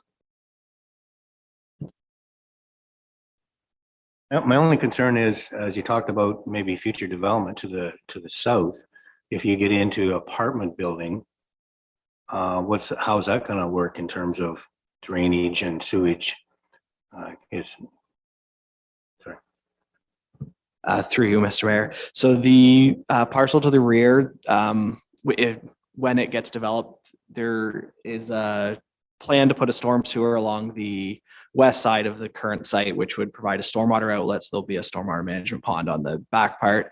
And the grinder pumps, they have, they're called duplex systems. It's 2 pumps rather than just one that you'd have in your house. And there's a little bigger pumps, but they can be designed for apartments or higher flow usages.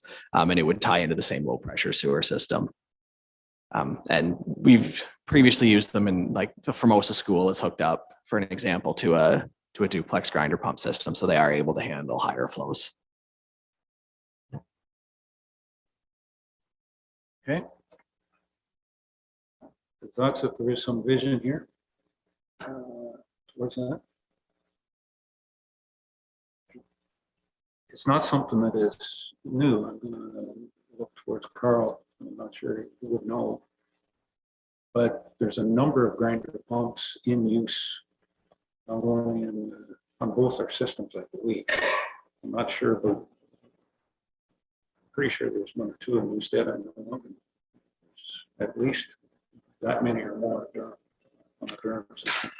Yes, through your worship, it's not a new item. We do have many houses in Durham on grinder pumps. Tenants, when we do look at larger developments, so we do try to put it on a lift station rather than grinder pumps on individual units.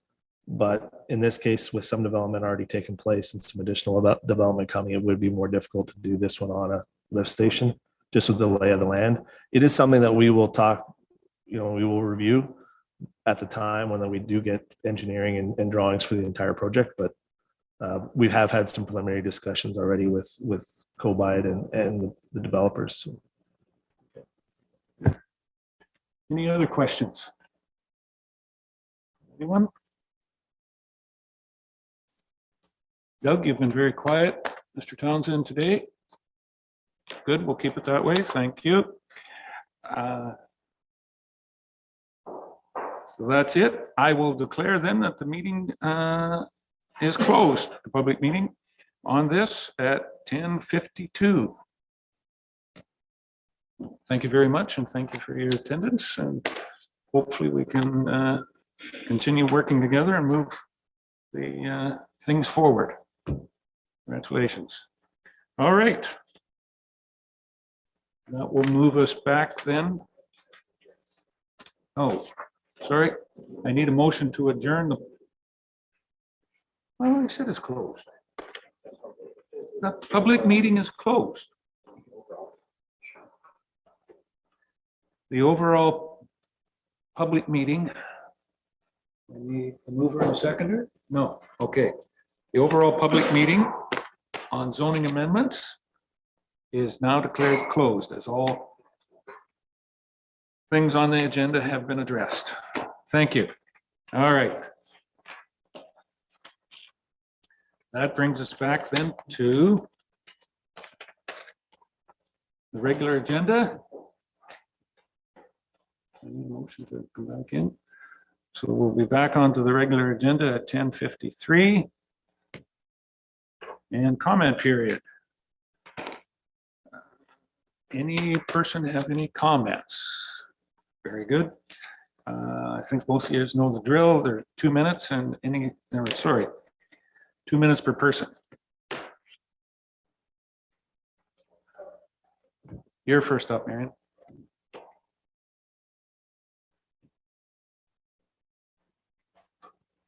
Again, for the record, Marion Ratcliffe. I'd like to comment on two of the presentations we had earlier today. One was the first one where they were presenting the tourism strategic plan, and the third one, the West Grey earthworks and their need for inclusion of more language in our official plan. And I'd like to say that I do support both of them. And I do see the two of them have, they do mesh in what they're calling for. I did note in one of the slides for the first presentation, they pointed out that we need to sustain West Grey's natural assets. And this leads to the third delegation, that we need stronger language in our official plan, and we do need to look towards bylaws to put teeth into them, because quite frankly, I'm somewhat disappointed. I have spoken many times to council. We do have a dark sky resolution, and I've had the opportunity to look at the lights that were the new lights that were put on the Gallagher-Fraser Bridge and the lighting that is on the Heritage Bridge. And they do not meet dark sky requirements. So we need to have this put into writing. It needs to be clear, and it needs to be explicit what we need. If you go and have a look at those lights on Gallagher-Fraser Bridge, They are blue-white. There are insects hovering around them. The light down off the bridge onto the water down below, onto the bank, you could read a book. And that is an environmentally sensitive area. There should be no light heading down there. The color 4,000, it should be, considering where it is, we should be looking at 2,700, not even 3,000, 2,700 K. The Heritage Bridge lights are worse. The light shines up into the trees. There's no shielding on them at all. It's down onto the water, it's down onto the banks, it is up into the trees, it is everywhere. And it's also the wrong color. So I think we do need to get this into writing. And that's all I have to say. Thank you. Marion? Bev? Thanks.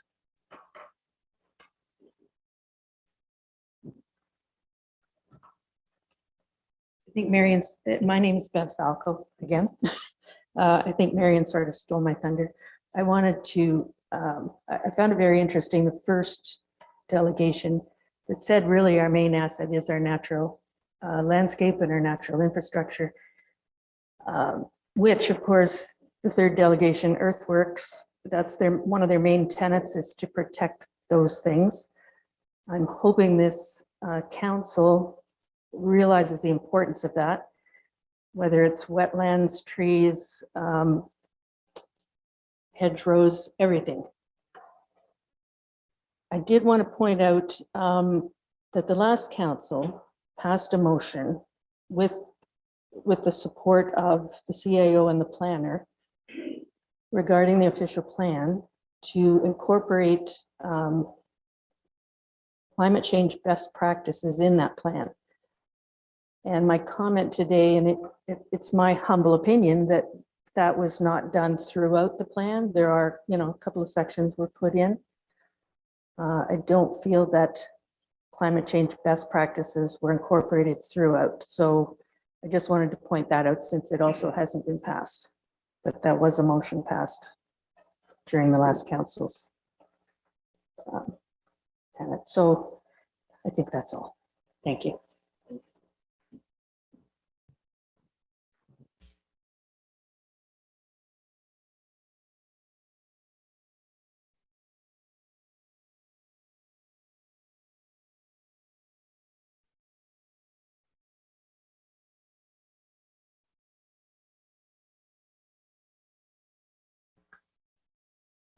As soon as I turn on my mic, we'll move on. Thank you, Carrie. Unfinished business. I don't believe that we have any. Adoption of the minutes. Minutes of the regular council meeting, July 4th. Can we do all of these at once or do them individually? Individually. What I thought. Do I have a mover to move the minutes of the July 4th regular meeting? Deputy Mayor Hutchison, Councillor Hutchison. Any comments on those? On the motion? Call the question. All those in favor? That's carried. Minutes from the special council meeting held on July 6th, 2023. Do I have a mover and a seconder for those? Moved by Councillor Townsend. Good. Seconded by Councillor Forrester. Any questions on the motion? Call the question. All those in favor? Any opposed? That's carried. And a special council meeting from August 1st, 2023. Ask for a mover and a seconder. Moved by Councillor Noon, seconded by Deputy Mayor Hutchison. Any comments on that motion? Doug, Councillor.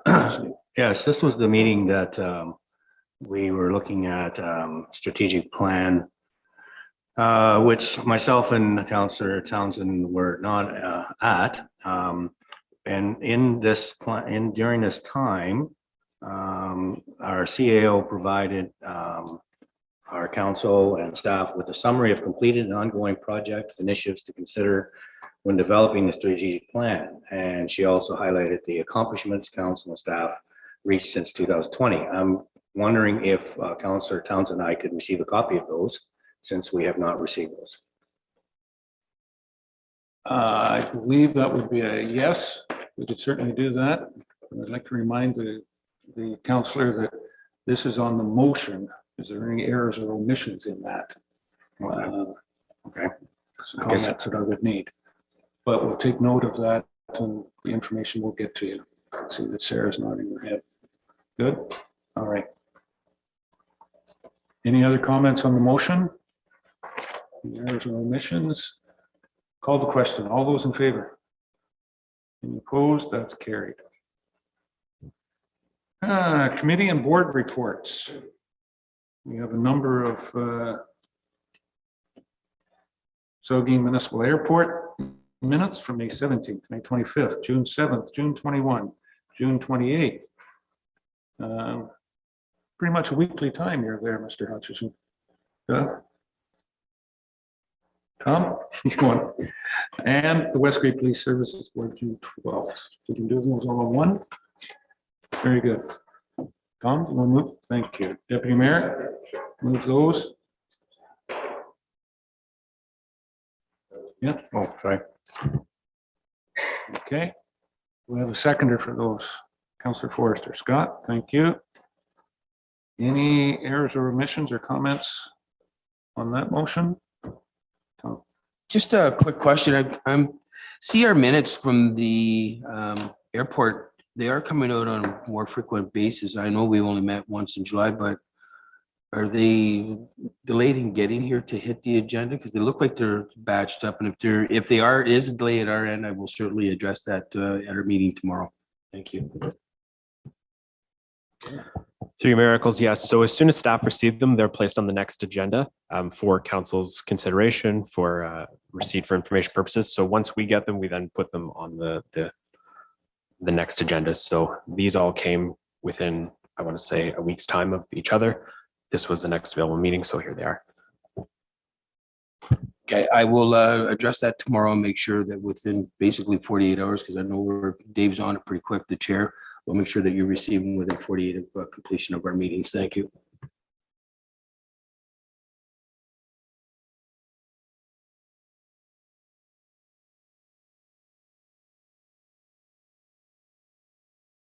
Sorry, Doug. Turn on my mic. All those in favor? Good. Thank you. That's carried. All right. Brings us down to correspondence. We have a number of correspondence received, and we have a number of them, a number of correspondence to receive, but we do have a number here that staff are looking for some direction. The first one, 10.1, Municipality of Grey Highlands, South Grey Doctor Recruitment and Retention Committee. From my understanding, Grey Highlands is throwing this out here to kind of their interest from the council to form a inter-council partnership to look at doctor recruitment or whatever it is. But I'm not certain whether they want a member from West Grey or a member of council, or Jamie, your interpretation. Through your miracles, at this point in time, the correspondents are just gauging interest in forming a committee. So they're not looking for any members specifically at this point in time. They're just looking to see if council has interest in striking up that committee. So if it is council's wish to express interest, we would just need a motion to that effect. Comments with that? We'll start with Doug. Councillor Hutchison. Yeah, so when I read this, my first comment or first question was, what do we have in place now in Durham? I thought we had a doctor recruitment committee or group working on this. Is this a duplication, and is it for all of South Grey, or is it for Markdale Hospital?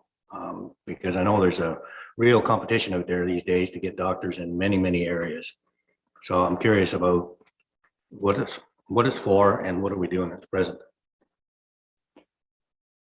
The way I've read it is that it's Grey Bruce Health Services, so it's for the Markdale Hospital and in that conglomerate. The majority of ours is certainly in the South Bruce Grey Hospital catchment area and possibly the Hanover catchment area, because And Wellington North, Mount Forest, Palmerston, I'm not even certain what they call that one down there, that we have in Mount Forest. So I'm taking it that it's more towards Grey Bruce and splitting up. But at this point in time, you're correct. I believe certainly for the Durham Hospital, which is basically our central one, or the probably the most dominant one.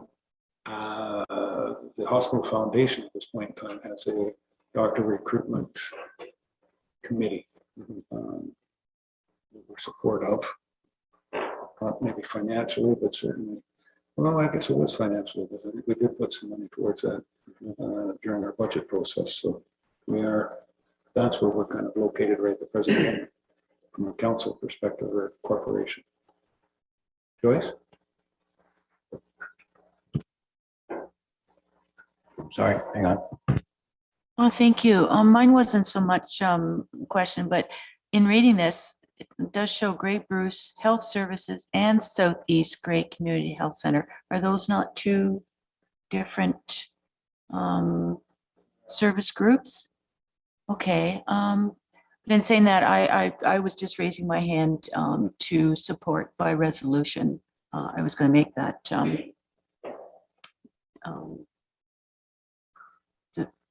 to approve it, like to move forward with that. So you're moving that council support the implementation of the recruitment retention committee and discuss next steps with potential partners? Yes. Okay. I have a seconder for that?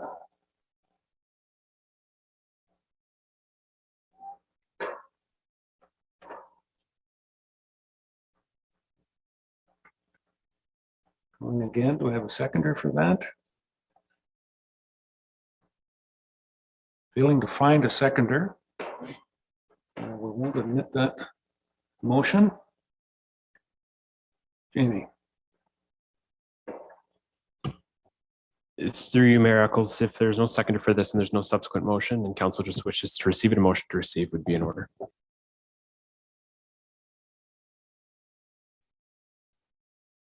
Thank you, Mayor Eccles.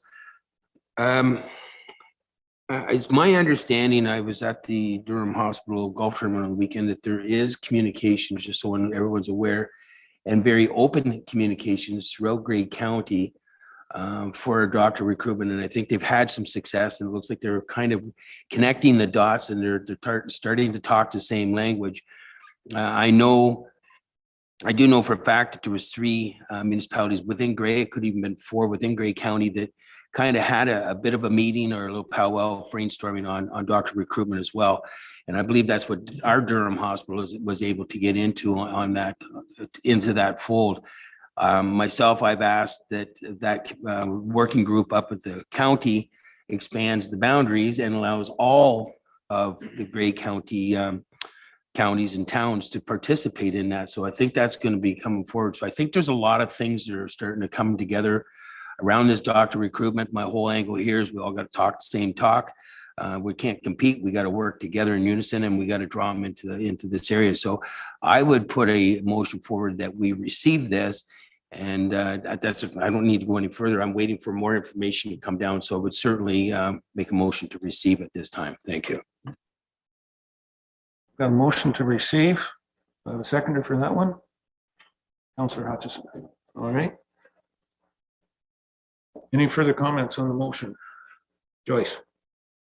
Councillor New. I may be out of turn then, since we're now with a motion to receive, but in defense of showing support, I believe when we're talking about tourism and growth and so on and so forth, I think with newcomers coming in, that it would be beneficial for us as a council to show that we are diligent to try to find more doctors and recruitments for West Grey, so that when people do come, that opportunity for people knowing there's going to be doctors available is here. So that's why I feel supporting it would have been a benefit. But anyways, that's just my comment. Thank you. Doug, Councillor Hutchison. Yeah, and to further what Councillor Noon saying, I don't think by receiving for information that we're saying, no, we don't want to get involved. I think it's important that we work through the committee that we have through the Durham Hospital and have them take the lead sort of on this. If they want to come to council and say, we want to get involved in this committee or whatever, that'd be great. But I just think that us jumping into this without talking with our local committee about what they're doing and how they're going about it. I think I'd sooner see us go that route rather than passing this. So yeah, I agree. Just we do want to get involved. We need to do something about doctors in the area, but I just want to get it together in terms of who's doing what. Tom? Yeah, I want to speak to the motion, obviously. So it is to receive, and it's not that we're not endorsing it. Again, I think what we need to do is all agree, Bruce, but more specific, I'm going to talk about grade. We need to have the common language amongst all of us because we're competing amongst ourselves. And that's why I just want to receive it at this time. Let some more information come down from the county and the other committees that are working, common language, and we go from there. So that's why I would certainly support receiving it until we get some other information, but certainly support doctor recruitment. Thank you. Okay, thanks, Tom. Any further questions? We'll call the question. All those in favor, motion received. Any opposed? That's carried. Okay. Next one, Roberts Farm Equipment. Roberts Farm Equipment has made a request. They are hosting or sponsoring or a event. I believe it is, let me get the exact date, September 23rd in Newstead at the Recreation Complex, Gord Bamford concert and surrounding activities. And we're wanting to have this as a municipal significance, I believe. Jamie? Through Miracles, yes, that's correct. So the request for a declaration of municipal significance is so that they can obtain a liquor license to the AGCO for the event. So if it's council's wish to declare this as municipally significant, I do have a motion crafted. So we've had to do this and kind of changes to the liquor license. To host an event like this, they need municipal support. So that's what they're just asking here. I think it would be very good. Done it in the past. Motion is out there. Do we have somebody that wants to move it? Want to read it?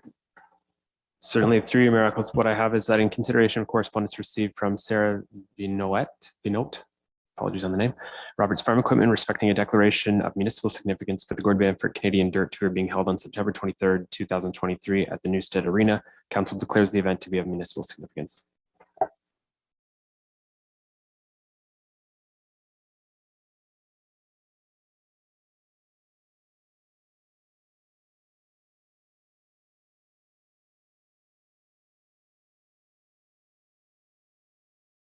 Not so much a question, a comment on my question. Well, I guess I do have a question. Why not?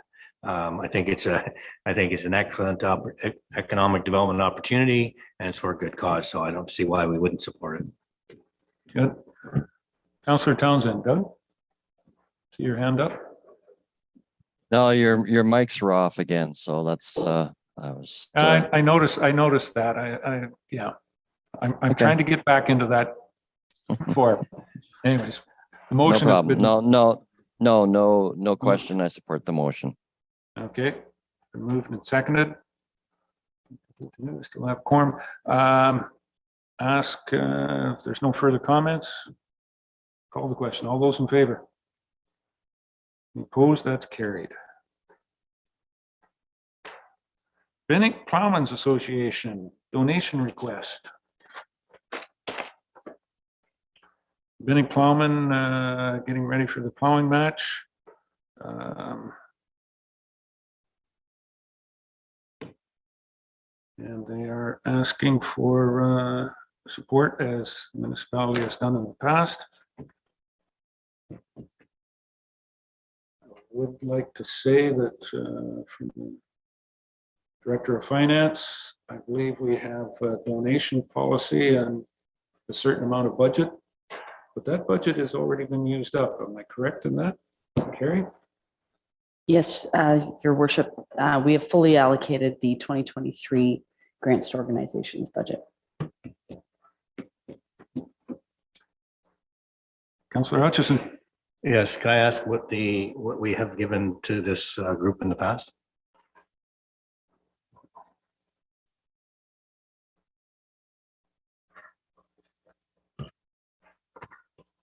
Through you, Mayor, last year we gave $200. There was nothing for 2020 and 2021, and in 2019 we gave $200.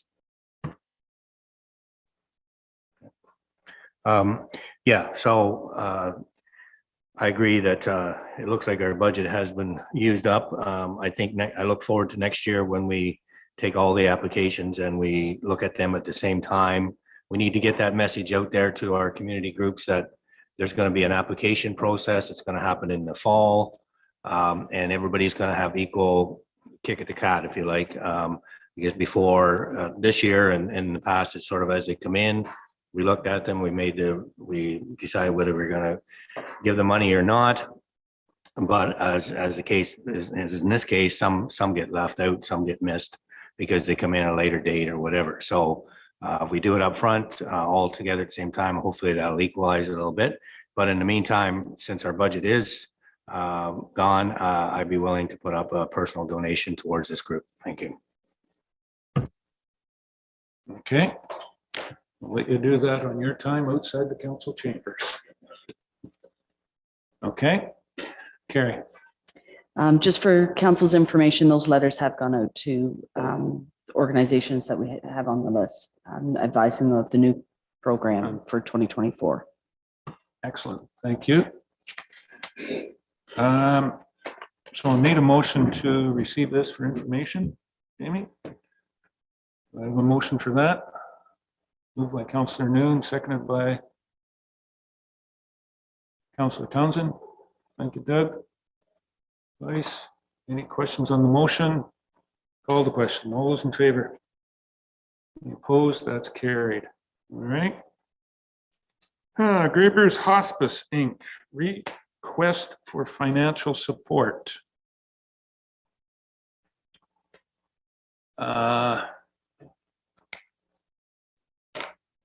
This is for the Chapman House that is there. They're looking for support, and the request is support for $5,000 a year for the next 3 years from the municipality. Jamie? Through your miracles, I was speaking with Janet Farbridge, the executive director of Grapers Chapman House, and I did inform her that council does have a new grants to organizations policy, which would be in effect for 2024. So her request is slightly altered from what's in the letter. She will be applying for funds next year through that program. So I believe the request at this time is just for $5,000 for this year. Okay. And grants to organizations, we've just heard that that funding is full and complete in that area. So how would you like to deal with this? Doug, Councillor Hutchison. Well, obviously, I think we're going to receive for information. I see this as being a budget item as we know going forward. And I do think going forward in a budget that we need to look at this group, our hospitals, and I also question about we are looking at potentially building a new home like this in the southern Bruce Gray area, Walker area, I think is where it's designated. So I'm not sure that maybe we should be, supporting that group too.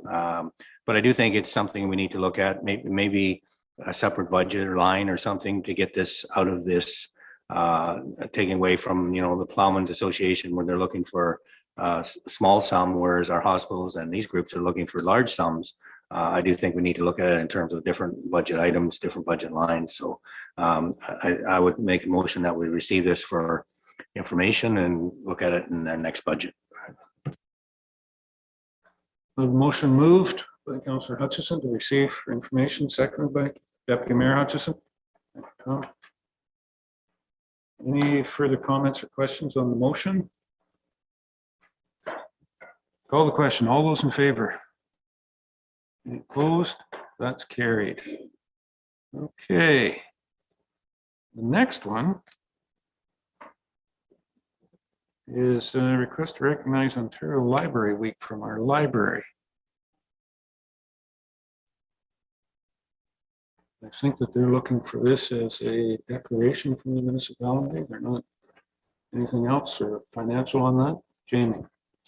Three Miracles, yes, that is correct. The West Grey Public Library is simply looking for a declaration of for council to recognize Public Library Week being October 16th to 23rd in Ontario. So if it's council's wish to make that recognition, then a motion would be in order. Okay. Does council want to receive that? Scott? Councillor Forrester. If Jamie has the motion ready, I'll make that motion.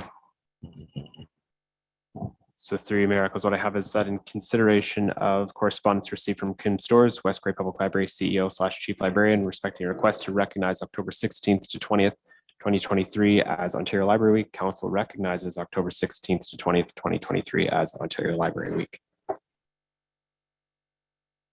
Okay. Seconder for that motion? Councillor Townsend? Thank you, Doug. From the chair, in doing that, would it be on our webpage? How do we get that out that we are doing that, communicating that? Okay. It's Three Miracles. That would be noted in the council highlights that are posted on our website and social media, as well as being in the minutes. And I believe correspondence will be sent to the Public Library CEO as well, informing her of that declaration. Good. If this motion passes. All right. Any further questions or comments on the motion? Call the question. All those in favor? Any opposed? That's carried. Okay. Saugeen Valley Conservation Category 3 Cost Appropriation Agreements. Apportioning agreements. Yeah. How does council want to deal with this one? Category 3, to my understanding, are programs that are non-mandated. The Conservation Authority delivers, but are not mandated through their charter of existence. Different things that they've got into. And they're dealing with it at the conservation, redoing those charters with the lower tier municipalities that are under the jurisdiction of the watershed. And that would be, we entered into this. I'm not certain, Carrie, whether you can tell us what the cost of those Category 3 agreements are, because it's a broken out. It used to be kind of included in our full payment, and now through different provincial legislation, it's got to be shown outside. And I think it's 25. I know, I'm not going to say. Do you know, Carrie? Are you referring like to our share of Our that? share of the I don't have that with me in their information. They do note $119,050 was the 2023 annual operating for the water quality, the additional water quality program. And the second item, the public awareness and communications of the non-mandatory programs, the total budget was $7,100 for 2023. So about 125,000, give or take. How do we want to deal with this, Tom? Deputy Mayor? Well, if I may, Mayor Eccles, and thank you. I kind of made a suggestion that they need to come to a delegation and to present to council because it's still, we never did get an answer there.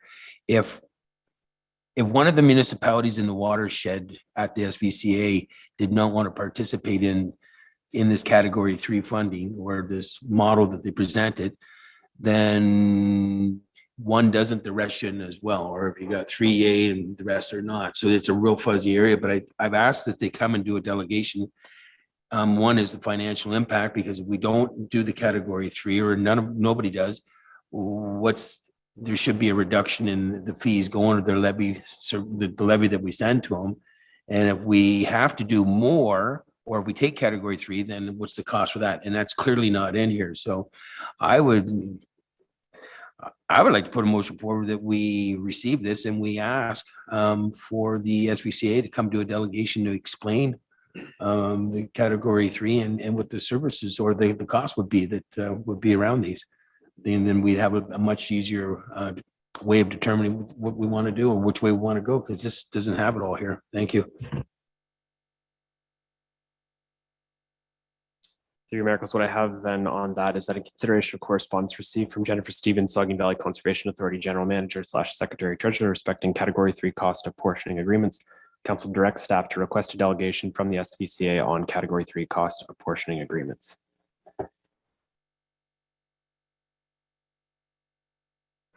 Okay. Deputy Mayor would move that. Do we have a seconder for that one? Councillor Newt Joyce. Thank you. Any further questions or comments on this? Councillor Hutchison. Doug? Yeah, I don't have any problem with that. I think any information we can get from the Conservation Authority to explain this, there's a lot of changes coming forward. But I do think this program, this testing program that they have of ground source water, I think it's very valuable. We can never have enough data, and unfortunately the ministry, they support our water protection areas, they support the above ground testing and whatnot, but they really don't get involved in the below the ground testing, and that's what the conservation seems to be doing.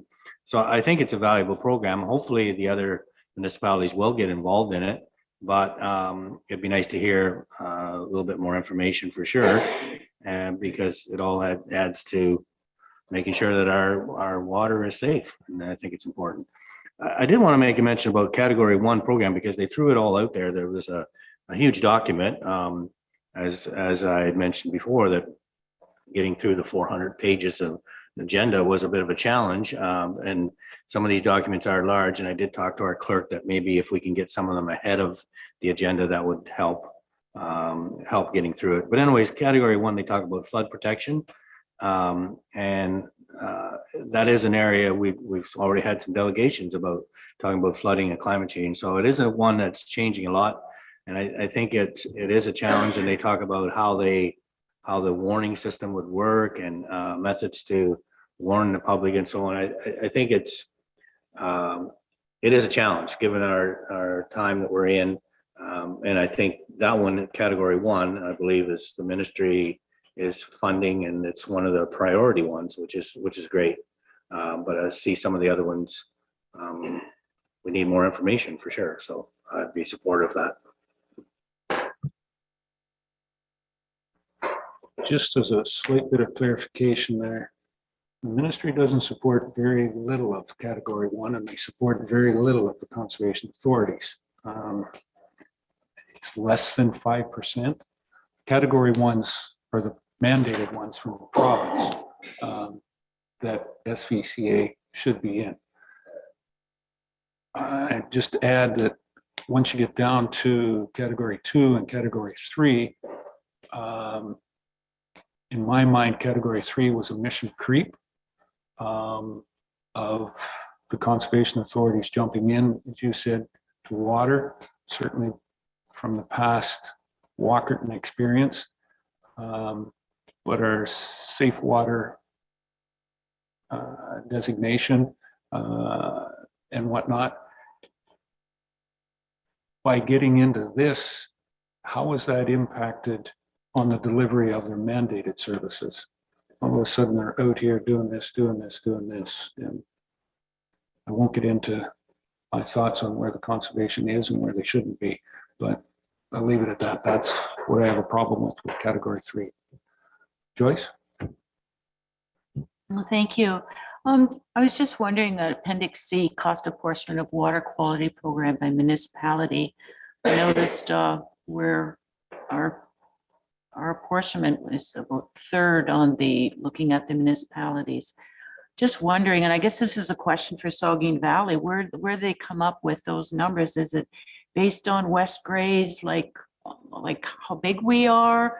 Or is it based on all the bodies of water that would be included with this, like with all our rivers and streams, et cetera? It's just kind of, I just don't know where they get that number from. But again, it's probably a question for Saugeen Valley. Thank you. Yep, it would be a good one when they end up here, but there is a formula that they use, and I'll let them explain it when they get here. Good question. Keep that one. Very good. Write that one down and have it ready for the delegation. Thanks, Joey. Doug. Well, one other question about the timeline. Like in here, it talks about changes being submitted by Wednesday, July 12th, and that the Saugeen Valley Board will receive this agreement on July 20th. So we're a little bit behind the eight ball here. Has it already come to the board? And did we miss the deadline? I can't really, I'm going to say I'm not sure whether staff give some comments onto this or where they were. As the board, yes, we were presented with the category 3, but part of the legislation, when the changes in the Conservation Act, the category 3s had to be presented and redone to the municipalities. So what we had was what they were going to do and what is in the category 3s. And that from the July, what did you say, 20th, has been at the board, and now it's back out to us. It's not that we've missed any deadlines. It's to us now to get recommendation whether municipalities want to still continue with category 3. My understanding, Tom. And if I may add to that, Mayor Eccles, what they're trying to do is they're trying to get a feedback from the participating municipalities within the watershed to see who is going to entertain taking on category 3 and who wouldn't. So, because we're trying to work on our budget and determine which way we got to go. So that's why they kind of made this like look expedited, but it does need to get back and we got to figure it out. But again, I think a way to get this information is for a delegation, and let's get our questions ready. And then, I think our acting general manager would be Eric would show up, Eric Downing, and we can get everything that we need there bundled up and have all those questions in front of him. Thank you. Very good. We have the motion moved and seconded, basically to receive this and asking for a delegation for clarification on a number of these things from Saugeen Valley. All right. No further questions, comments? Ask the question. All those in favor? Any opposed? That's carried. And the last one, 10.1.7. Branch 308, Durham Legion is requesting that we fly the flag for, what is it, September 18 to 23 for that week. Jamie, any updates or thoughts on this?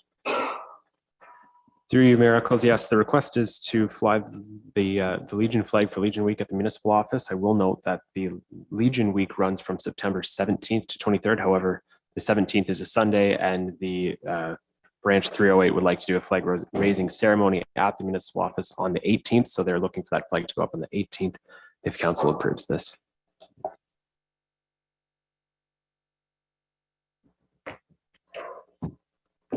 And it's our policy that come forward and council makes a decision on who we're going to fly. How do you want to deal with it, Tom? I'll move to support this, and yes, I'll support this, and I'll make my comment on something else later. Okay, Jamie? So through you, Mayor, what I have is that in consideration of correspondence received from Brian Carr, Royal Canadian Legion Branch 308 Durham, respecting a request to fly the Legion flag at the West Gray Municipal Office for Legion Week. Council approves the request to fly the Legion flag for Legion Week at the West Gray Municipal Office from September 18th to 23rd, 2023. Good with that? Deputy Mayor moves that. Do I have a seconder? Councillor Townsend. Doug? Good. Comments? Councillor Hutchison. Doug? I just have a question with the timing.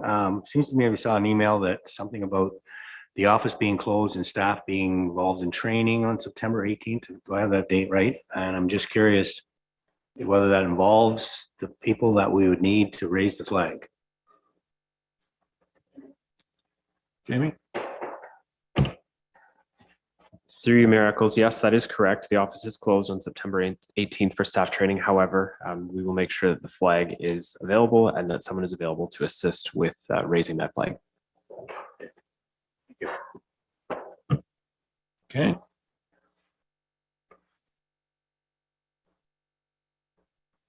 Comes at a time when flying flags seem to be a bit of a controversy across the municipal world. In doing this, the practice has always been that the municipal flag will be taken down and the Legion flag will be flown. So for that week, we will not have a municipal flag flying. That'd be correct, that's the way the policy goes.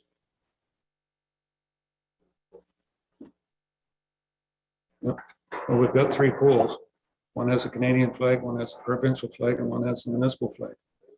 So the third one, being the municipal one, will come down and the Legion flag will go up. I'm hopeful that we may get a better definition of flag flying in the future. But we have a motion on the floor today to deal with this one at this point in time. Okay. All right. Any other further questions or comments on the motion of flying the Legion flag from September 18th to the 23rd? Call the question. All those in favor? Any opposed? That's carried. Okay. That means that we're done with ones that need direction. The other correspondence, which is presented for information.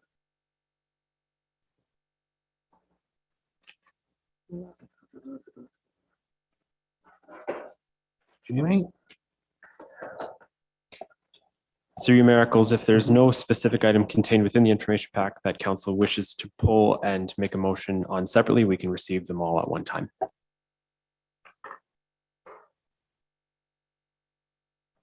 Does anybody want to pull any of those?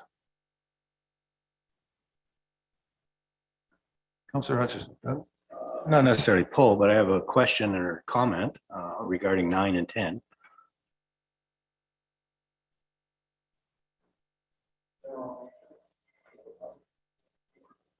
Yeah. So number 9, having to do a Town of Hanover notice of public meeting. I'm curious why we're receiving that. It seems to be within the jurisdiction of the town. Is it because we're within 120 meters or something? Or why are we receiving that one? Yeah, the municipality would own land within 120 meters of development. That's why we're seeing. Okay, all right, one with that. Seem to be fairly well in, but okay, yeah. And number 10, regarding the EPCOR natural gas, just I'm pleased to see that gas will be coming to Elmwood. I know we've talked about Newstead and Ayton area getting gas, so Elmwood's going to receive some too, so that's good news.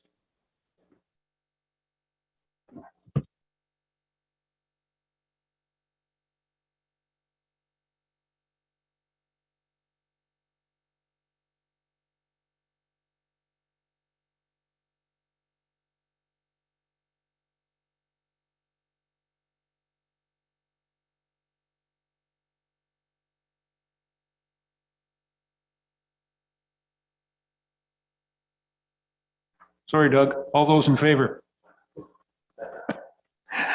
That is carried. Okay, we're down to staff reports, number 11. Small little packages there that Mr. Aiken has delivered to us for quality weekend reading. Thank you, Jeff. Good morning, and you're more than welcome. Yeah, so Jeff has 3 reports here, annual reports on our wastewater, landfill, and drinking. And I'm going to start with number 1 is the wastewater annual reports. And anything you want to just add to us that wasn't in the report of the 100+ pages? No, I believe the report is fairly comprehensive. I just wanted to give you well, it is a requirement of our ECA to produce an annual report each year that summarizes the operation, what went well, what were the challenges, and specifically in Durham, we tried to highlight that even though the flow rate is not at the rated capacity, we've made a commitment for the remaining capacity. So if we want to do any new additional development, we need to do something to expand the plant, and we've taken the first step for that in 2023. For Newstat, the only concern is the volume of sludge in the lagoon itself. That's not critical path at the moment. Probably 2025 we'll want to at least do a measurement. Other than that, I think the report summarize the activity of 2022 quite well. Thank you. Thank you, Jeff. We need a motion to receive that report. We'll do each one individually. So that was the one on wastewater annual report for the Newstead and Durham sewage treatment plants. And I would look forward to somebody moving that. Deputy Mayor Hutchison, seconder. Councillor Hutchison. Any further comments on that? Councillor Joyce? And thank you. Just a question, that sludge, it says the design of the lagoons does not allow for some sludge accumulation.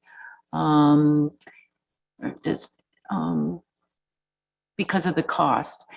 Now, when you're saying about 2025, there's probably no funding available for something like this. It would all be picked up directly by the users on the system. Yes, through you, your worship, that is correct. Now in 2025, we would just want to measure the depth of it and estimate the volume, and then work towards a time frame for when we think we might need to remove it. Right now, there's no indication that it's critical path, but we need to pay attention to it. Okay. All right. Doug, Councillor Hutchison. So just by reading as I read through this, there, definitely is a concern with capacity at the Durham level. And obviously that's going to be a budget item coming forward. Are we looking at possibly some funding down the road, like to be able to do this on our own? It's going to be huge. So is that something in the works, Jeff? Through you, your worship, any significant upgrade that occurs there is going to be expensive. And yeah, we will have to look for funding to make any significant improvements. In the meantime, we will look at operations like what we're doing this year and see what we can do to gain some capacity. But as I noted in the report, we only expect to achieve at best 10% additional capacity. That'll buy us time. And hopefully by the time we get to the point, if we're lucky, there'll be funding. So then we can banter with council what the priority should be for that funding opportunity. Typically, in my experience, it's been a combination of pick a water project, a road project, or a sewage project. And as you're aware, we have lots of projects to pick from.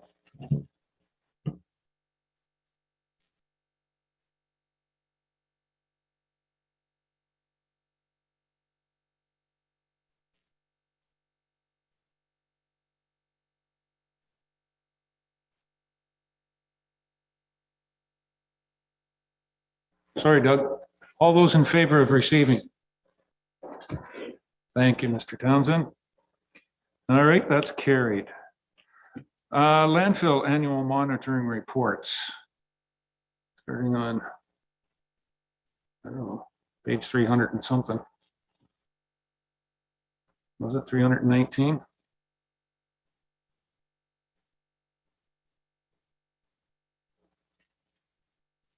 I don't know. I'm just reading it off the agenda here, but I don't think that was correct. I think we might be beyond that. 325. Thank you, Scott. Anyways, the landfill monitoring. Anything further on that one? As I said, a pretty comprehensive report. Highlights from the dump. Through your worship, I would like to remove the word dump from our vocabulary and use landfill or waste diversion. I apologize. That's the civil engineering background in me, but other than that, no, I have no additional information to add other than I look forward to the proposed master plan in 2024. Thank you.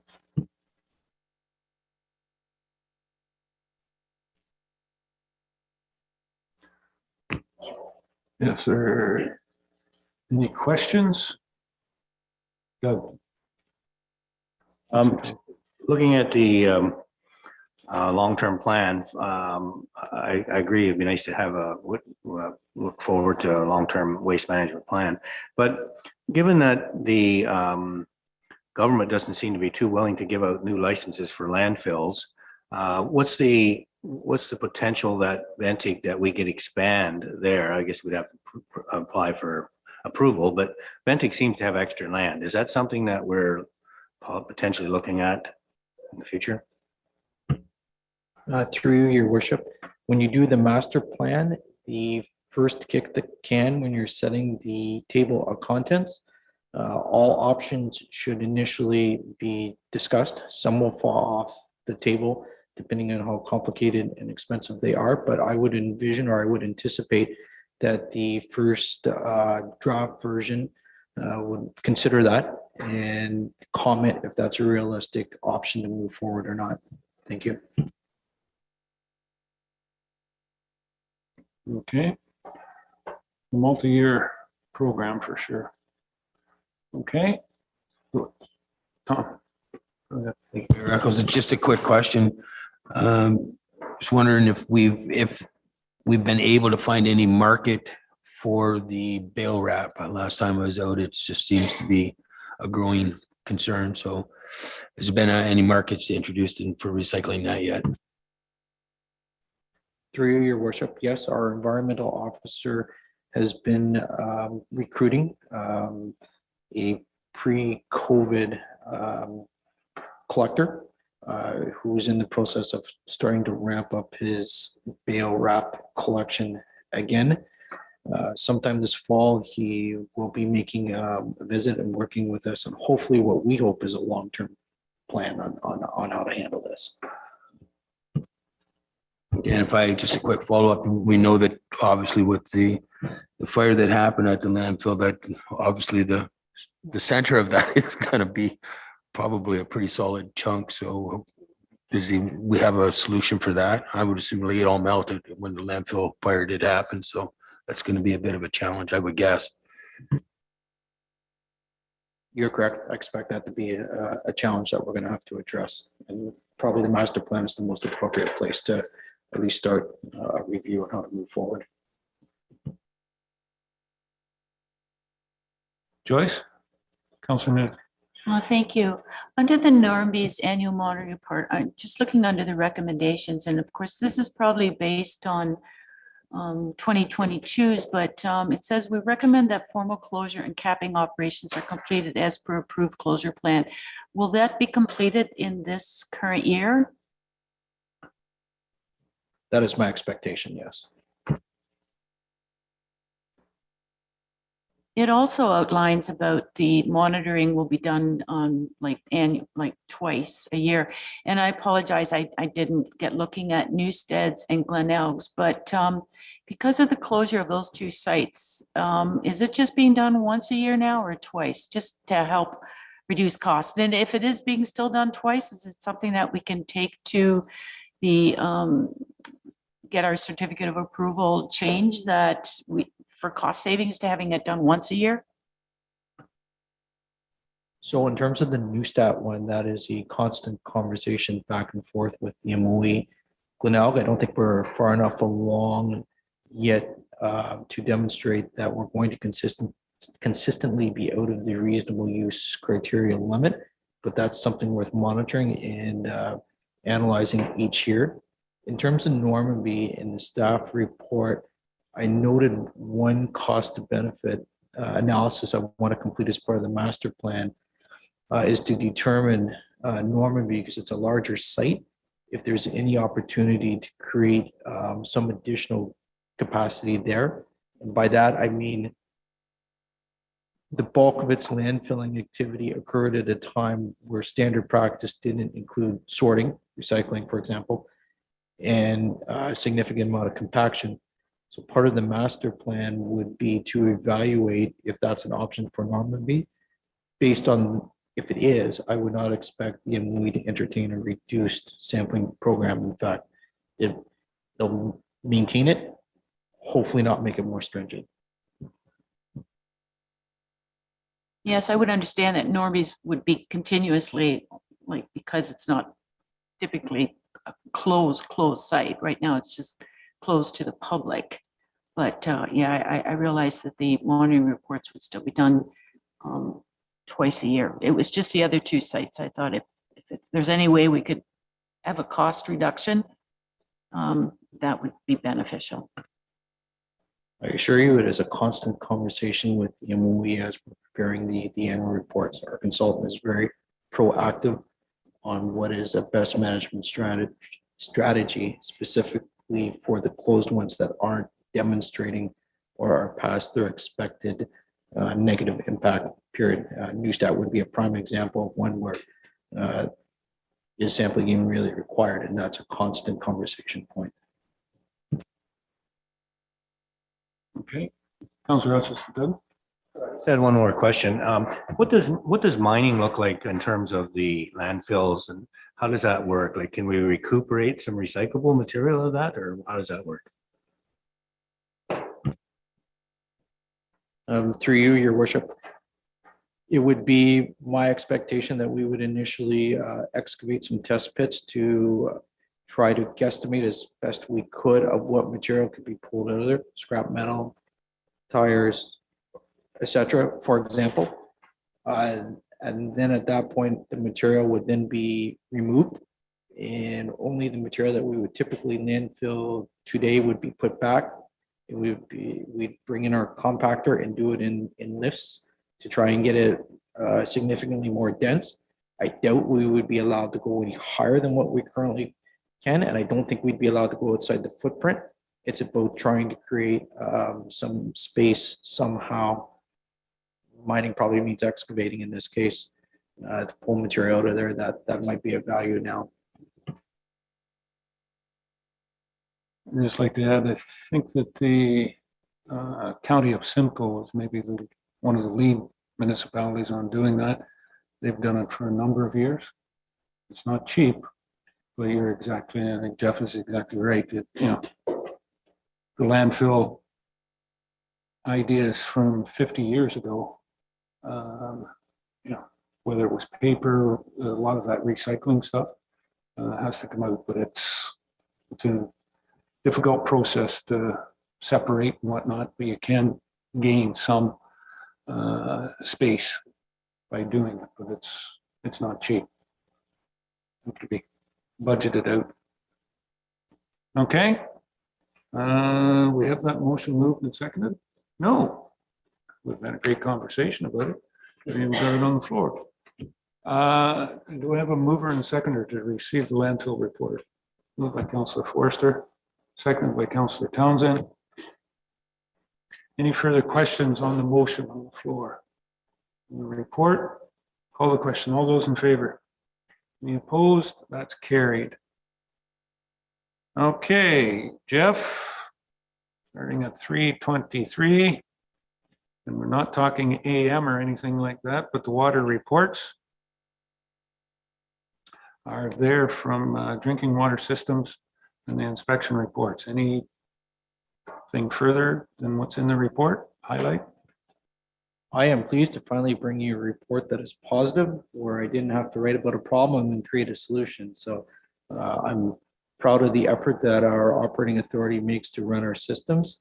And I'm proud of the staff that I manage in their effort to have a high emphasis or a high standard of service for our waterworks.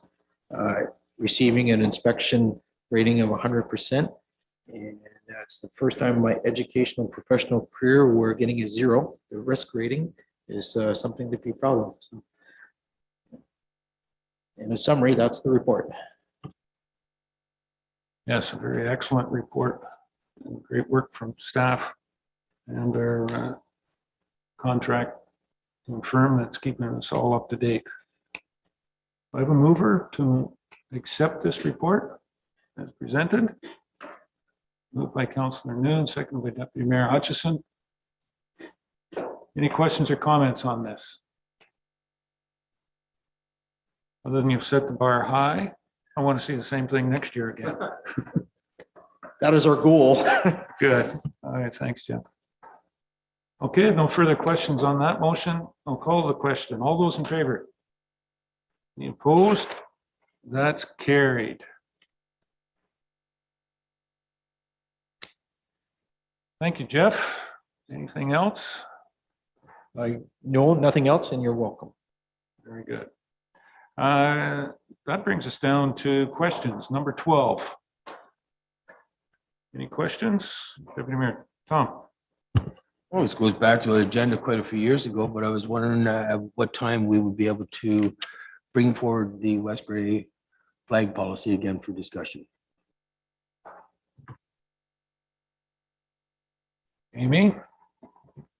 Through Mayor Eccles, that is still on our work plan, and staff will be bringing something forward in time for the 2024 budget to address that. Thank you very much. Appreciate that. Anyone else? Councillor Hutchison, Doug? I have a question that I'd like to ask our Director of Public Works, which I forgot to ask in one of his reports. Can I ask it now? No, it's on the agenda, sure.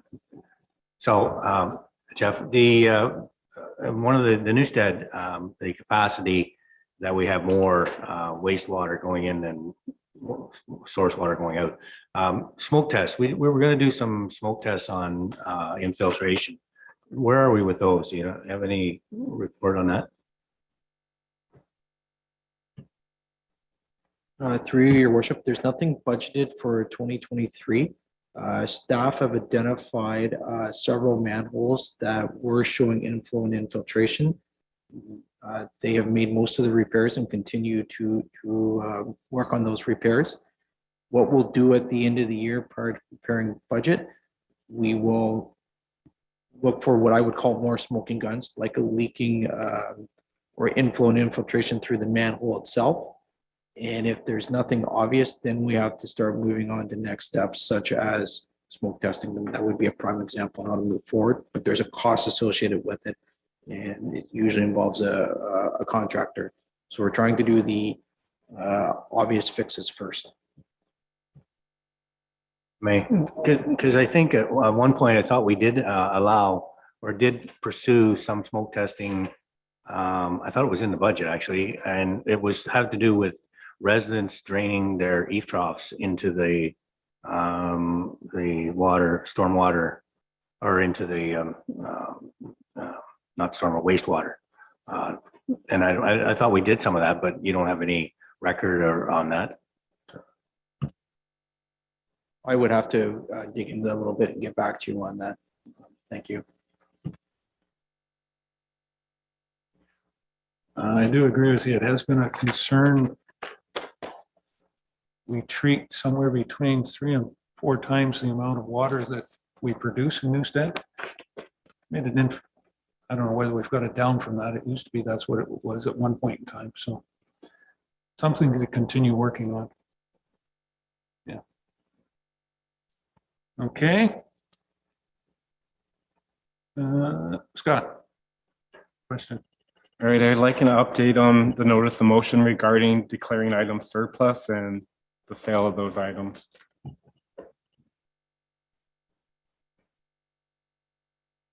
Cody online. It's kind of, I think, where he was in on that. Or does somebody else have an update on it?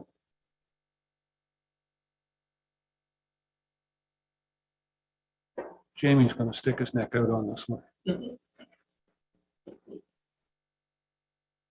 Go ahead, Jim. It's Three Miracles. Yes, staff have been working with an online auction vendor. So I believe what we're doing now is cataloging all of our inventory, and something will be brought forward in September, October for a launch on that. All right, thank you. Maybe we can get some of those excess Christmas lights out. People can use them at their own risk. Certainly to make sure that their dark sky prevail. Okay, anything else? No other questions? Good. Bylaws. We do have a number of bylaws, a lot of them dealing with garbage, bag tags. Okay, we'll start with bylaw 13.1, the confirming of the proceedings. We have a mover and a seconder to pass that bylaw. Moved by Councillor Noon, seconded by Councillor Hutchison. Questions or comments on that bylaw? All those in favor? Any opposed? Carried.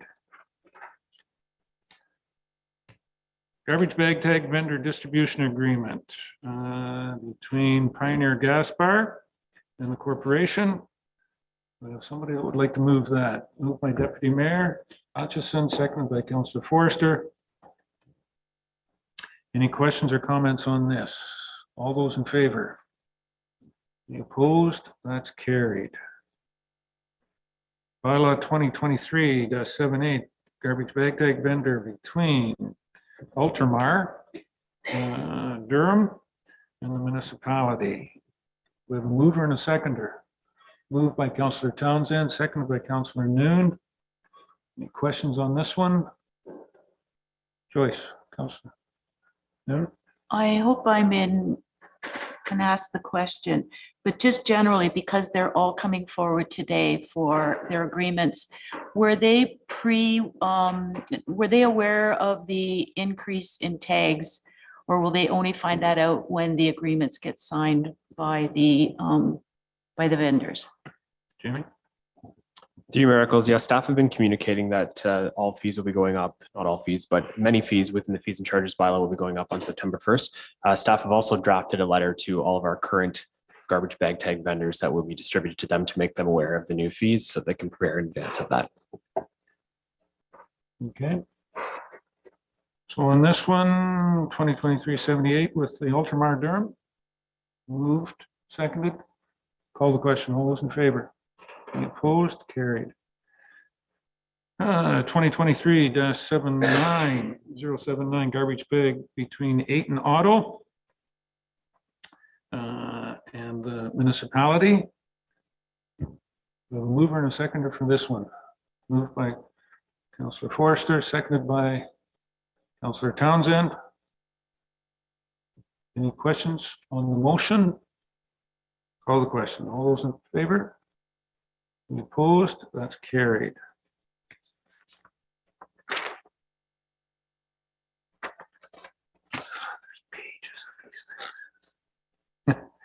Garbage bag tag 2023-080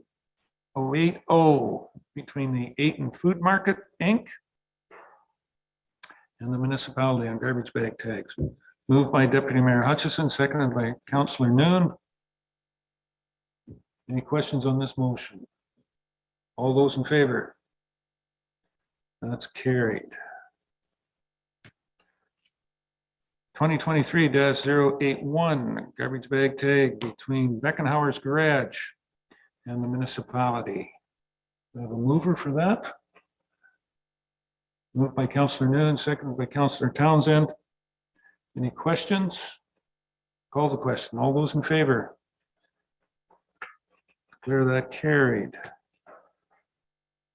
2023-082 distribution between Eckert Shell and Variety Durham and the municipality on garbage bag tags. Mover and a seconder, moved by Councillor Forrester, seconded by Councillor Hutchison. Any questions? Call the question. All those in favor? Any opposed? That's carried. 2023-083 Heritage Corner Variety and the municipality on garbage bag tags. I have a mover, Deputy Mayor Hutchison, Councillor Noon. Any questions? All those in favor? Any opposed? That's carried.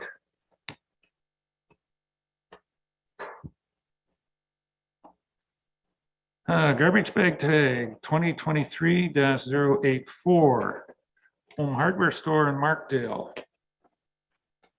And the municipality on garbage bag tags. Moved by Councillor Noon, seconded by Councillor Townsend. Any questions? Call the question. All those in favor?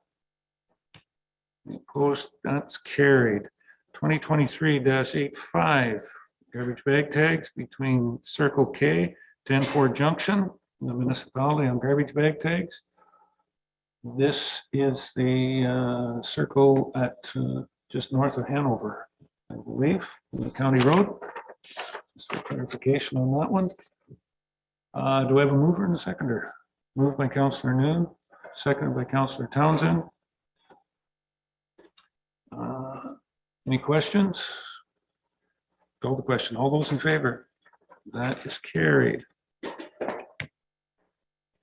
Garbage bag tag distribution 2023-086 agreement.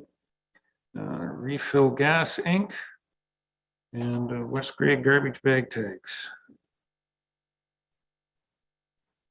I'm going to ask the question. Where is garbage or Refill Gas Inc.? Just curiosity. Through Mayor Eccles, I believe it's the gas station on the south side of Durham that's connected to the subway. Yeah, so Yes, that one over there. Right. Okay. Yeah, used to be one stop. I guess that's what they're calling it now. Okay, that's one. Good. Thank you for the clarification. We have a mover and a seconder. Moved by Councillor Hutchison, second by Councillor Forrester. Any questions? Call the question. All those in favor? That's carried. And a garbage bag tag 2023-087 between Roberts Farm Equipment.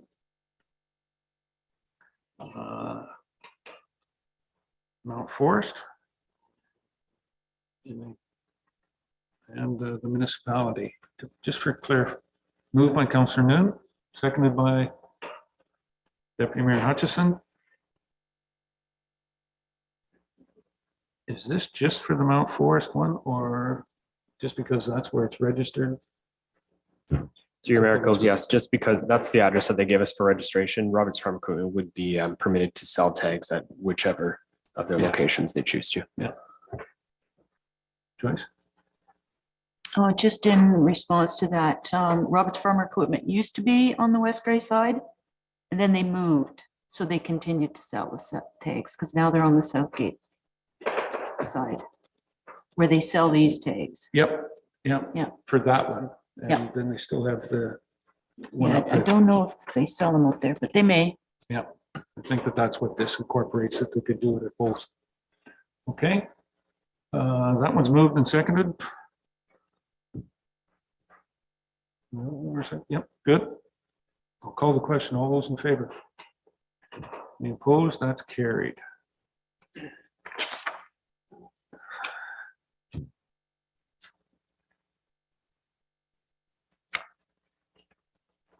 Just getting a little dry here. Bylaw 2023-088.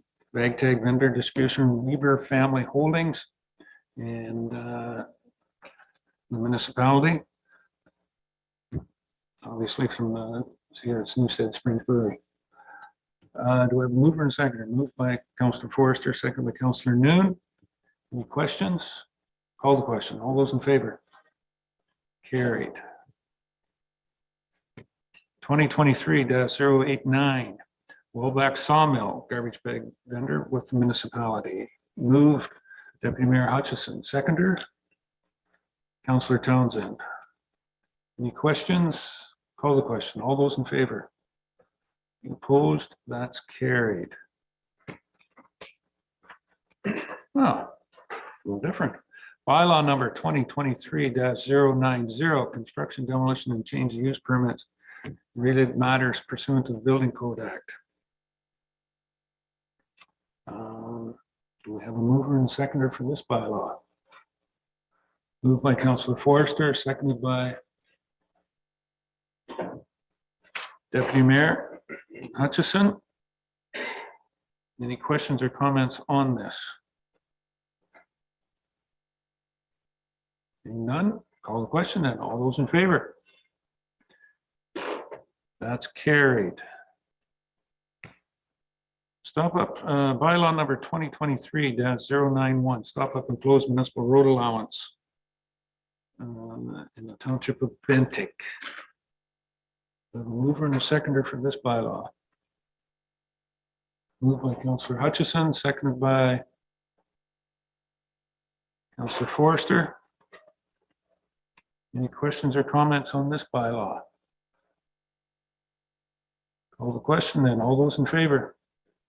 Any opposed? Carried. Bylaw number 2023-092, bylaw for the sale of municipal land to Simon Miller in the township of Bentic. Sorry, Simon Meller. I said Miller, sorry. Simon Meller. Do I have a mover and a seconder for this bylaw?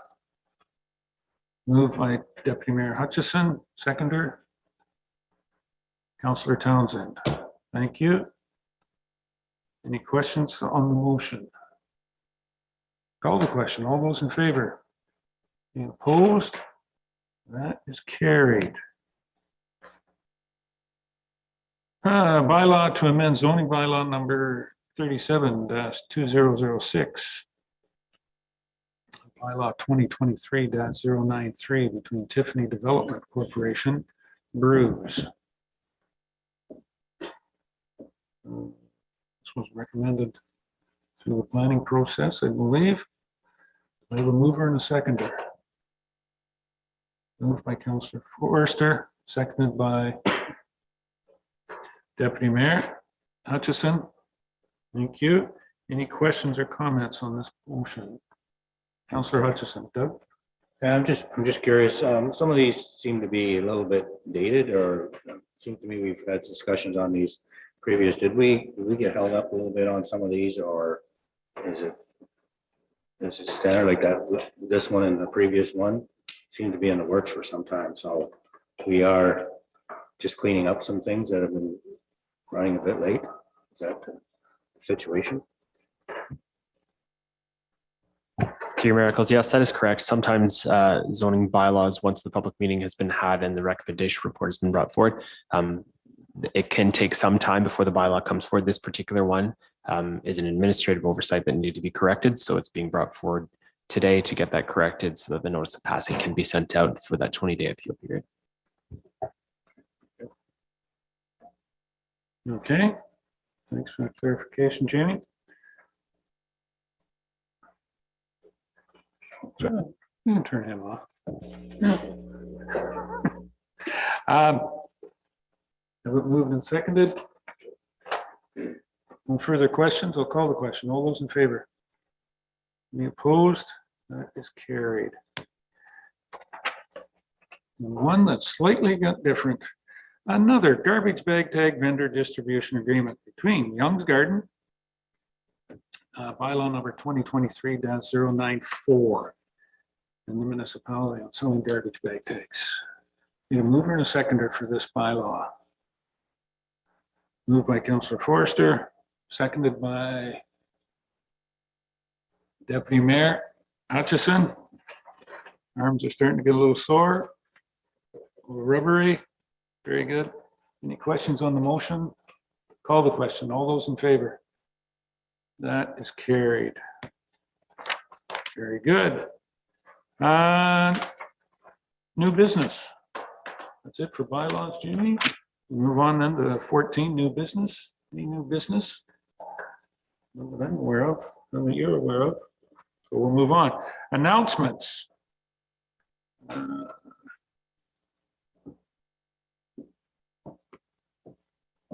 Anybody want to make an announcement?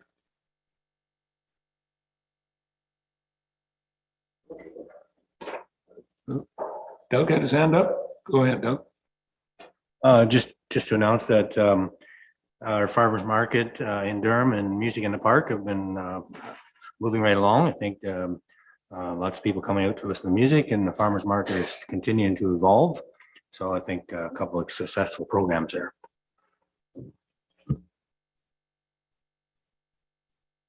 Anything else? Over this past weekend, just as a bit of bragging rights, we had the Terra Longhorns as an under 15 fastball team. I had a young participant from the West Grey area that was on that team. They were in Prince Albert, Saskatchewan, and won the national championship for their category. Congratulations. I don't think it's a conflict of interest, but he does share the last name. It was Gavin Eccles, who was, a great nephew of mine, played and was captain of that team. The weekend prior to that, the under 17 Terra Twins went to Fredericton.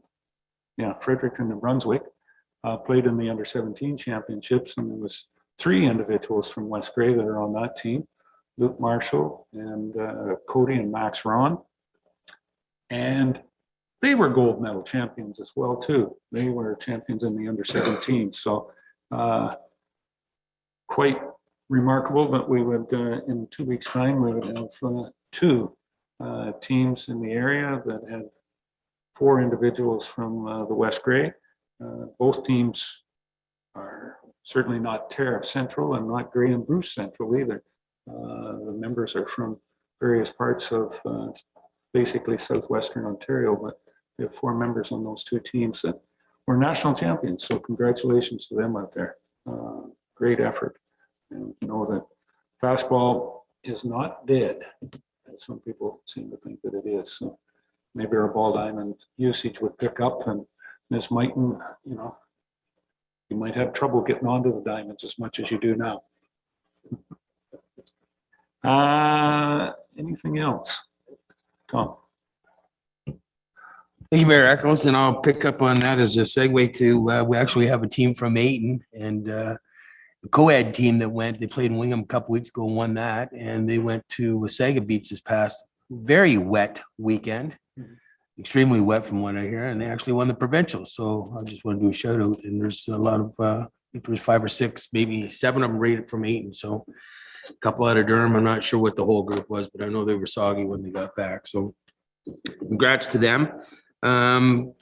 Just want to say kudos to obviously the Durham Fighters Golf for July 22nd, August 12th, that's past weekend, the Durham Hospital, both well run golf tournaments. We were out there, and I think they were successful in raising some funds for that. As well as, I'm not sure if everyone's aware, but Philomena and Murray are no longer the managers or acting managers out at the airport. We have hired or contracted Corey Caswell, which is a West Grey resident, and he's taken over the services of the airport manager, and his team will be taking over from there. So lots of good ideas coming from Corey. Last but not least, I just want to say that September the 9th, the Saugeen Valley Steelheads, which is the old West Grey minor hockey, they're hosting their golf tournament. That's September 9th. They're still looking for some teams to join. So anybody wants to information on that, and get a hold of me, or just simply go to the website. And I think that's all I've got to, actually a bunch of us are off. I think all the council's off to AMO this coming weekend. For some, you're not going? Only Doug, you're not going? I think we, oh, I thought there was quite all of us going on the list there. But anyways, we're off to AMO for, we've got lots of stuff, lots of education. And I think we do have some delegations set with some of the ministers. So hopefully we'll get some good feedback coming back from that. Thank you.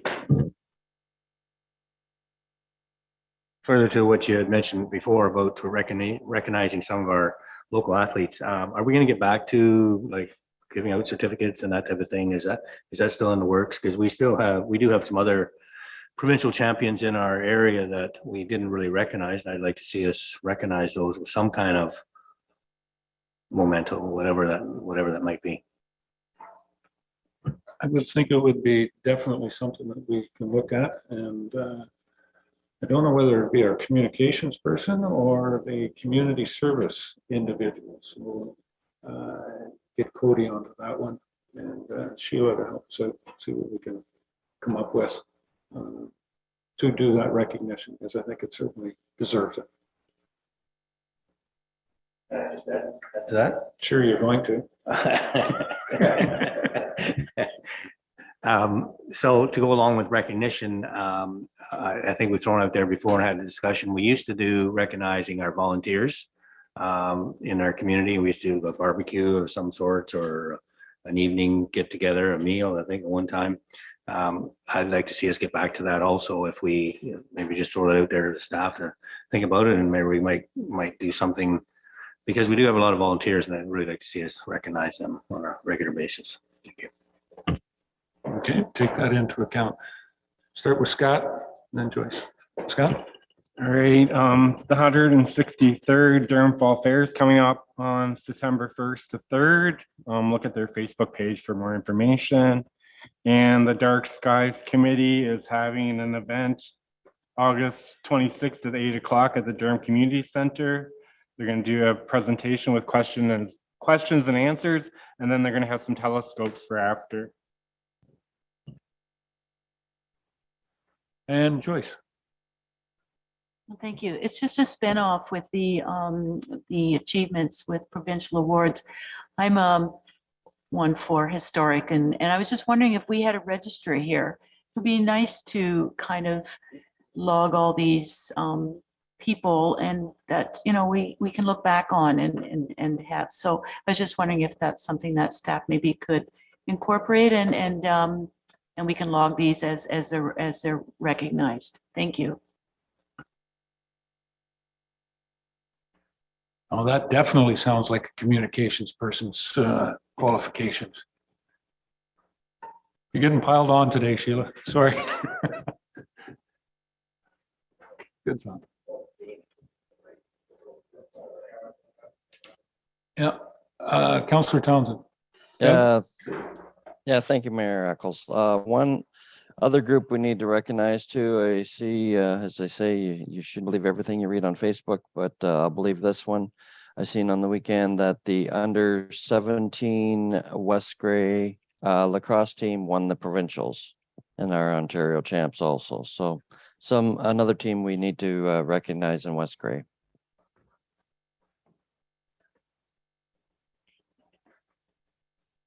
Oh, yeah. I was.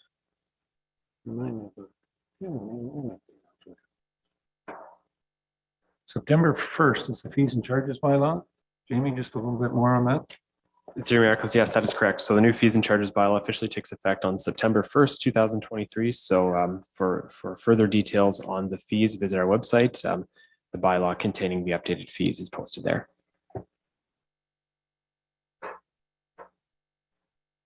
Very good.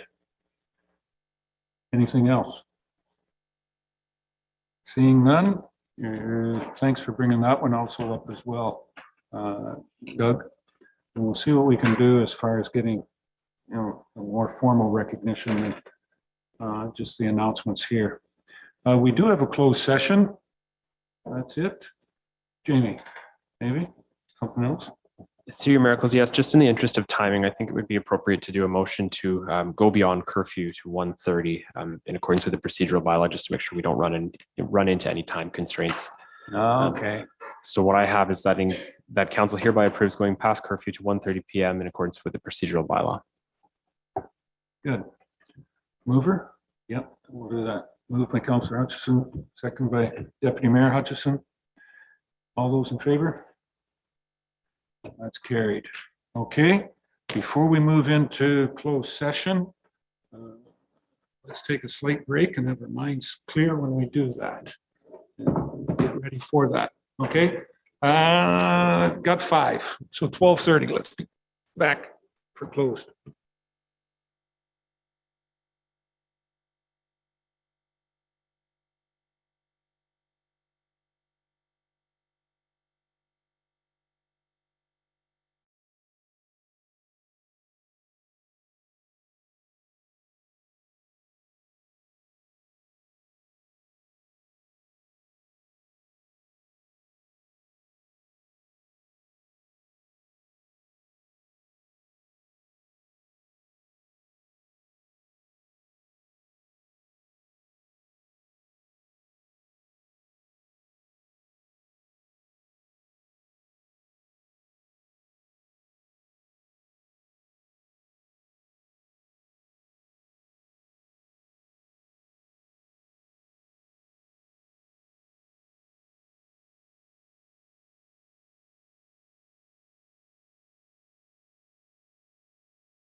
Okay. Open till we close it. All right, we'll call the meeting back to order. We do have a closed session matter. So I'll need somebody to move the motion that we rise and move into closed session. Got a mover and a seconder for that. So Moved by Joyce, seconded by Scott. Jamie. Three miracles, yes, that's that council now moves into closed session to consider minutes of the closed session of the regular council meeting held on May 16th, 2023, and two matters regarding personal matters about identifiable individuals respecting appointments to boards and committees. Okay, so we have a mover and a seconder to do that, to move into closed session. All those in favor? Any opposed? That's carried. So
We're back into open session of council. Welcome back.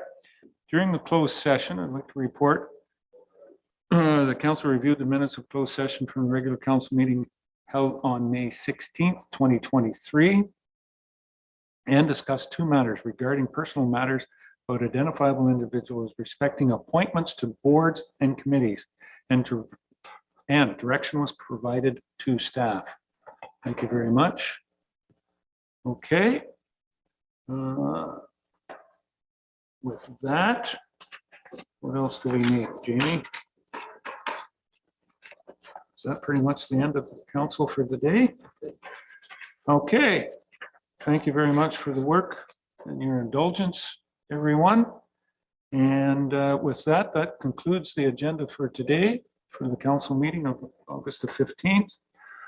Next council meeting is September the 5th, starting at 9 a.m.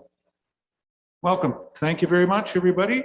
And just one other thing, we'll see you back here. We do have a public meeting through planning, committee of adjustment, just planning. Yeah, public planning meeting beginning at 2 o'clock. We'll see you back here in 50 minutes. Thank you very much, everyone.